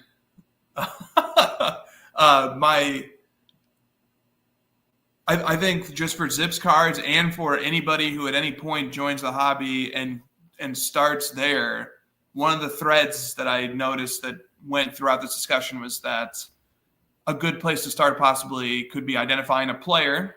And the way to identify that player is to just think back and say, who was I a fan of when I was growing up? When I came back to the hobby, I tried a few different players. My childhood favorite player was Hakeem Olajuwon. I tried collecting his cards. I tried collecting Kobe cards. And then I went to Michael Jordan too. And my Michael Jordan collecting was on the thesis primarily that he's the best player of all time. But it also probably not coincidentally aligned with me quite well because I collected in the 90s as a kid, and all of Michael Jordan's playing, not all, but many of Michael Jordan's best cards and his best playing days cards come from the 90s. So I already had this familiarity and nostalgia for the sets and stuff. I think that worked out conveniently. Then the follow-up question to this that it's probably more applicable to Josh and Jeremy, not so much to Ben, just because he hasn't waded into sports cards yet, but it could be applicable to him in TCG. What if it don't need to give a comprehensive answer, but just an example of a situation where what images or what content stuck in your mind that sort of inspired you once you had your foundation, your basis, it sort of inspired you, oh, I want this, or I want this, or I want that. And I'll give my example. So I came back to the hobby around 2016, and I started just obsessing over Michael Jordan cards after enough time had passed. And, some of the most obvious ways you get to look at cards is you just go to eBay and you just browse and you see all the thousands and thousands of cards, or you go to message forums and you look up some of the posts that people have made about them. And one of the things that I stumbled onto that inspired me quite a bit was a blog, a Japanese blog that set out to name the best Michael Jordan cards. And then the person who authored the blog somehow had a picture of some of Michael Jordan's best 90s cards. And I just always remember that picture. I mean, just something as simple as that, just something as simple as this picture that I saw within the first few months of coming back to collecting was incredibly formative on what I would end up pursuing as a very serious endeavor as a collector. And then there's another guy. There's a guy in Blowout named He Got Game 15 who was notorious for making these walls of Michael Jordan cards, all in BGS 9.5 slabs, just walls, just gem mint inserts. And I always aspired to replicate that in my own way. So there's just these two pictures, these pictures that I saw on these blogs and these message forums that imprinted on my mind that I still try to recreate on some level to this day. Now I pass it to you, Jeremy, to distribute to your guests. What image or concept inspires you that you can just think back, especially if it was more in your beginning stages? Yeah, I mean, back in the day, it was the Beckett hot list that really drove and showed me different cards. Did I steal yours, Josh? I can't hear you. Did I steal yours, Josh? Or you're talking to your wife? Sorry. It was the Beckett hot list that, really drove me to just a checklist and that sort of thing. And then that was literally the 1988, 89, 90. And then I really went backwards and it became Hall of Famers and learning about the players in the Hall of Fame classes, so I think, there are these structures out there, these lists of players that we can work off of. I know the 75th anniversary of the NBA drove a lot of people's collecting habits. And then I'm looking up at my bookshelf. I have a book up there, the top 200 sports cards in the hobby, written by Joe Orlando when he was at PSA, a long, way back. I forget when that book was written, but it's old by 20 years old now. It's early 2000s, that book. That came out in they gave this to it at the National in 2004 or 2005. That's an old book. It's this one right here. Yep. Yeah, this is a great book. It's got pictures of all the cards at the end in color of the top 200.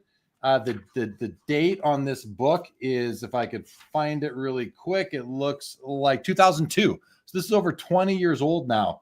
And I think I got this at the National at the lunch. They had a lunch every year for the set registry, and they would give you gifts, and that was one of them one year. So, and this book became a PSA set registry checklist as well. So, things like that really opened my eyes and showed me what these cards looked like. Growing up a kid in Canada, I didn't know what 33 Gaudis looked like, or 48 Bowman basketball. You just didn't know. You didn't see these things at the LCSs, and of course there was no internet back then. So right. And then again, fast forward 2002, a book like this comes out, and this becomes somewhat of a Bible in a way for the hobby, because the top 200, that's a big number of cards. And, you can see right there, they're all iconic cards, of course. I love seeing that's so high on my want list right now. 41 Play Ball Joe DiMaggio is the number one card on my want list, because it's an awesome card. Awesome card. So anyway, Chris, it's things like that. And then as you go through as the years go by, you just start to branch out and find other arteries of discovery. There's just, I didn't get into 90s card. The second half of the 90s was the only time in my life, the only 5-year phase where I wasn't all consumed by the hobby 24/7, because up until then I was, and since 2000 I have been as well. And so that was actually a great time to dip out a little bit, because now I get to discover all these things. And if I would have been keeping up closer back in the day, they wouldn't be as exciting to me. Maybe I'd have more of them, and I'd be really, really wealthy, because I would have stocked up on the PMGs and all that. But anyway, there's my very long-winded answer. All right. So for me, I would go to shows since the early 90s with my friends and my dad. We'd be on Prodigy. Do you remember Prodigy? We'd be on Prodigy message boards, trading cards. I'd trade cards with people on Prodigy in the early 90s, and really just going to shows throughout all the 90s, early 2000s. My friend had a card shop in town where I was at. I would come there after law school, and I'd work in the back a little bit, study, and then hang out at the shop all day as a way to decompress. So that's kind of where I got all of my hobby interest from. When Ken Burns' baseball came out in 94, that I loved that. I was 16, and that got me really into the history of baseball, all the dust. Love it. I just was hooked since then. I wanted to learn everything. They had really great photos, really great old cards. I wanted all of it. And that got me hooked on vintage baseball. I've always loved history of sports, history of hockey. Like, pre-NHL stuff to me is the best. And so that's where I was from. And then I was really resistant to social media for a long time. And Instagram had opened up a lot of avenues. So, yeah. Chris, I kind of feel like you just asked me to discuss the history of my collecting, which is like, 45 years of collecting, and I tried to squeeze it into 2 minutes. So if I wasn't very coherent, I apologize. But I like Skeppy's comments as Jay Lee got tired of chasing guys like Phil Plantier and Scott Erickson and Eric Karros and Todd Van Poppel and Russell Maryland. I mean, yes, Skeppy, I certainly do remember those days very well. Jeff Hart here says Don Weston shop at home. Just kidding, but looking through auction catalogs often gives me inspiration or new ideas of what is out there. And that's like, just like the top 200 book or the, a list of Hall of Famers. So I certainly hear what Jeff is saying there. I'll read two more here, Chris. Sundin says, I grew up watching Sundin on the Leafs. Still vividly remember watching him score his 500th goal in overtime shorthanded for the hat trick. The other half of my collection is cool pulls and eBay singles. That's awesome. LGC says nostalgia meant watching Gordie Howe and Bobby Orr highlights on the news and clipping the newspaper box scores the next day because not a lot was live. I used to clip box scores too, LGC. I used to take the newspaper and clip all, especially on every Tuesday when the team stats would come out, the updated team stats, I would cut out each team. And I hated when they started the bottom of one column and finished up at the top of the next column because you had to tape them together to get the whole picture. Oh my God, bringing back some memories. Mookie says, Hoj is right. We get a visual vocabulary burned into our brains when we are kids. For me, the 86 Topps baseball set design, collected 86 Mets when I returned to the hobby. Yeah. Okay, Chris. So. Yeah. Okay. This is a great discussion. And a great hobby slogan is collect what you like. And it's because it's so simple, but it stands in direct confrontation of the idea that you need to collect what other people are telling you to collect, or that that you should just sort of be an automaton participating in the hobby as some sort of exercise to make money. The collect what you like is sort of saying take ownership of your experience, and you'll enjoy the experience if it's resonating with some authentic interest that you have. And I find that so interesting just because that mantra has always resonated with me. But I also always would wonder, well, how did I get to like these things? Is it just, is it arbitrary? Is it coming from some part of my brain that I just simply can't control and access? What molded it? What made me think in this direction? And then Josh mentioned Ken Burns, which I want to tie into that idea because great documentarian, obviously. And he has a quote that was in a book by Morgan Housel that I was reading like a year or two ago. And the quote was essentially this.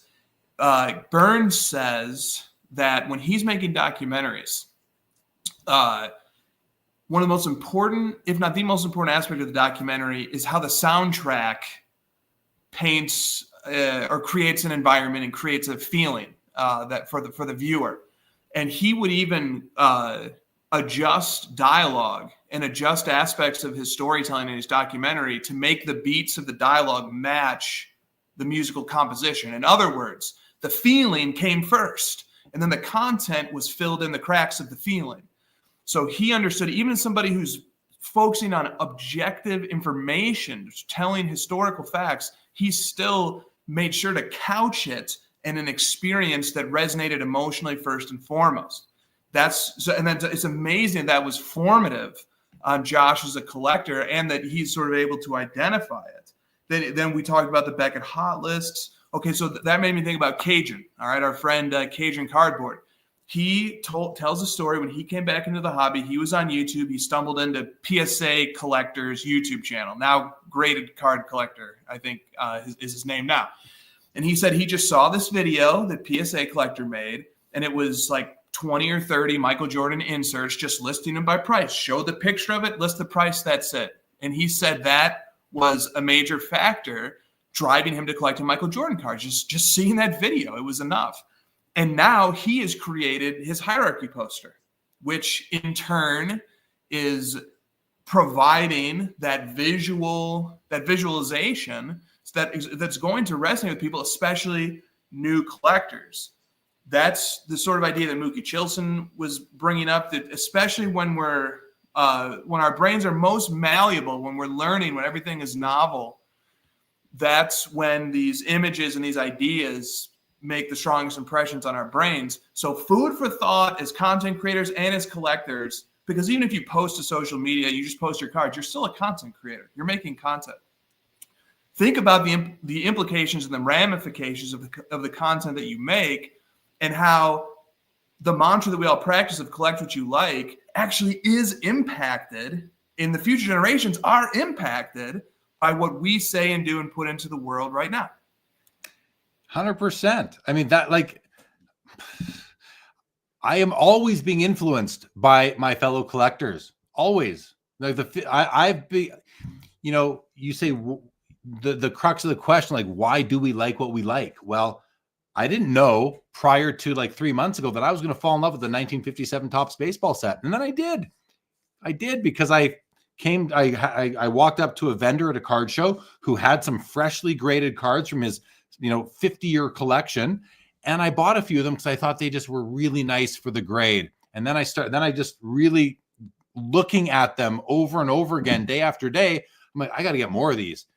Something as little as that. I remember one time, Chris, I opened up a box of hockey cards. This is 2006. And I hit one of the, I hit a card from it was the Rookie Update, Rookie Inspirations dual autograph set. They made them for 3 years, where they paired a veteran with a rookie. And I pulled, I forget which one it was, Henrik Lundqvist and Dominic Hasek maybe, together on a card. Well, that one pull exposed me to how much I loved the card. What did I do? I went and completed all 3 years of that set because of one card that I pulled. It's as simple as that. Go to a card show, see a card you've never seen before, and that could take you down a whole new rabbit hole. Now that can happen on Instagram. Someone can post a card and say, and I'll look at it, I'll be like, wow, I didn't realize from that angle how nice that card was. Or I'll see it on Fanatics when I'm doing a Fanatics show. I'll be like, wow, what a great looking card. You go research it, and now all of a sudden you're going to go broke because you have to buy all these cards and they're probably not cheap, right? So I'm always being, whether it's influenced or inspired by the biggest to the smallest content creators out there. Someone who's got 100 followers on Instagram and 16 posts ever, to the biggest of them all, and you see, maybe not the biggest of them all, but to bigger, more prominent accounts on Instagram or YouTube, or someone set up at a show and you see a card and you just go from there. What's the card? I have the Shaquille O'Neal. I just can't think of the name of it, from Mystique, I think, Fleer Mystique, the shiny on the front, something above. What's that card called? Not a cut above. It's I know what you're talking about. Isn't it maybe called Raise the Roof? Raise the Roof. Thank you very much. Raise the Roof. Raise the Roof. I saw that card at the Atlantic City National 2019, I think it was, or 2021 maybe. And I didn't know that I was going to love that card. And I saw it and I got it. And now I absolutely love, look at all you guys, Jeff Hart, Raise the Roof. Yeah, man. Mo knows, Raise the Roof. Yeah, Raise the Roof. Sometimes you just don't know. You look at scans, you look at pictures, they don't, and then you see the card in hand, in person, and you fall in love and you go after it. So all those sorts of things, Chris, work for me. How does Mohammed know about Raise the Roof? I'd like to know that. That's outside of his lane. Based on what I just said too, I said Mystique, maybe that might have helped. Impressive. He's like a supercomputer. Jeremy, just the one thing that you said that I want to follow up on as well is that I've had that exact experience where I go to a card shop, I pick up a box of something because it's cheaper, and I'm just like, this could be fun, and then all of a sudden I'm like, oh, I like these cards, and all of a sudden, oh, there it is. There's the Raise the Roof. There it is. A card like that can have that impression. And you're just like, that's beautiful. That's enough. Or opening a box and just like, oh, these base set cards are really nice. I bet one of the rare parallels is awesome. And then all of a sudden you're doing the whole run. So yeah. I've had that exactly. Open a box is powerful. Like from the point of view of the manufacturer, just, sometimes the price of the box can be prohibitive, but building new collectors, just having them open a box can go a long way. Yeah. That's why I sometimes throw caution out there. Be careful, especially if you're on a budget, because you're going to, I think we all go through this. We want so many more cards than we can buy. Ben, are you like, you said you went to a card show last week. It was your first one, sports card show. You haven't dipped your toes in yet, but are you overwhelmed? Like, are you seeing a lot of things you like, a few things you like? Where do you see yourself going in terms of figuring out what you like and then, being true to that? Yeah, I don't want to say I'm overwhelmed, but it was a different experience for me because my background with like TCG, there's one set of the stuff that I collect there, right? Like there's one set and maybe there's some extra cards in that set that you can get, but coming into like sports cards, there's so many different sets, especially with the modern stuff. So it's been a little bit of like a learning curve there. And I don't want to make like an uninformed purchase, I guess. Like this comes to my background from fantasy sports, obviously, the stuff that I do there. Like I would never not wager, but like I would never buy something beyond my means or anything like that. So I don't want to make an uninformed purchase, but yeah, there's so many sets and stuff with the modern stuff, but I actually kind of like the vintage cards a little bit. I did find one of my old boxes of baseball cards when I was a kid. So I was going through that, Jeremy. Nice. Yeah, that'll get you back in it too, for sure. Right. Going through what you had as a kid. Definitely. All right. No, it's a fun discussion, Chris, because you're right. We often say, collect what you like. We hear so many people saying it all the time. How do you know what you like? But it's simply keeping your eyes open, being exposed, being open-minded. If you're going to focus on a team or a sport or a player, like you can really decide that.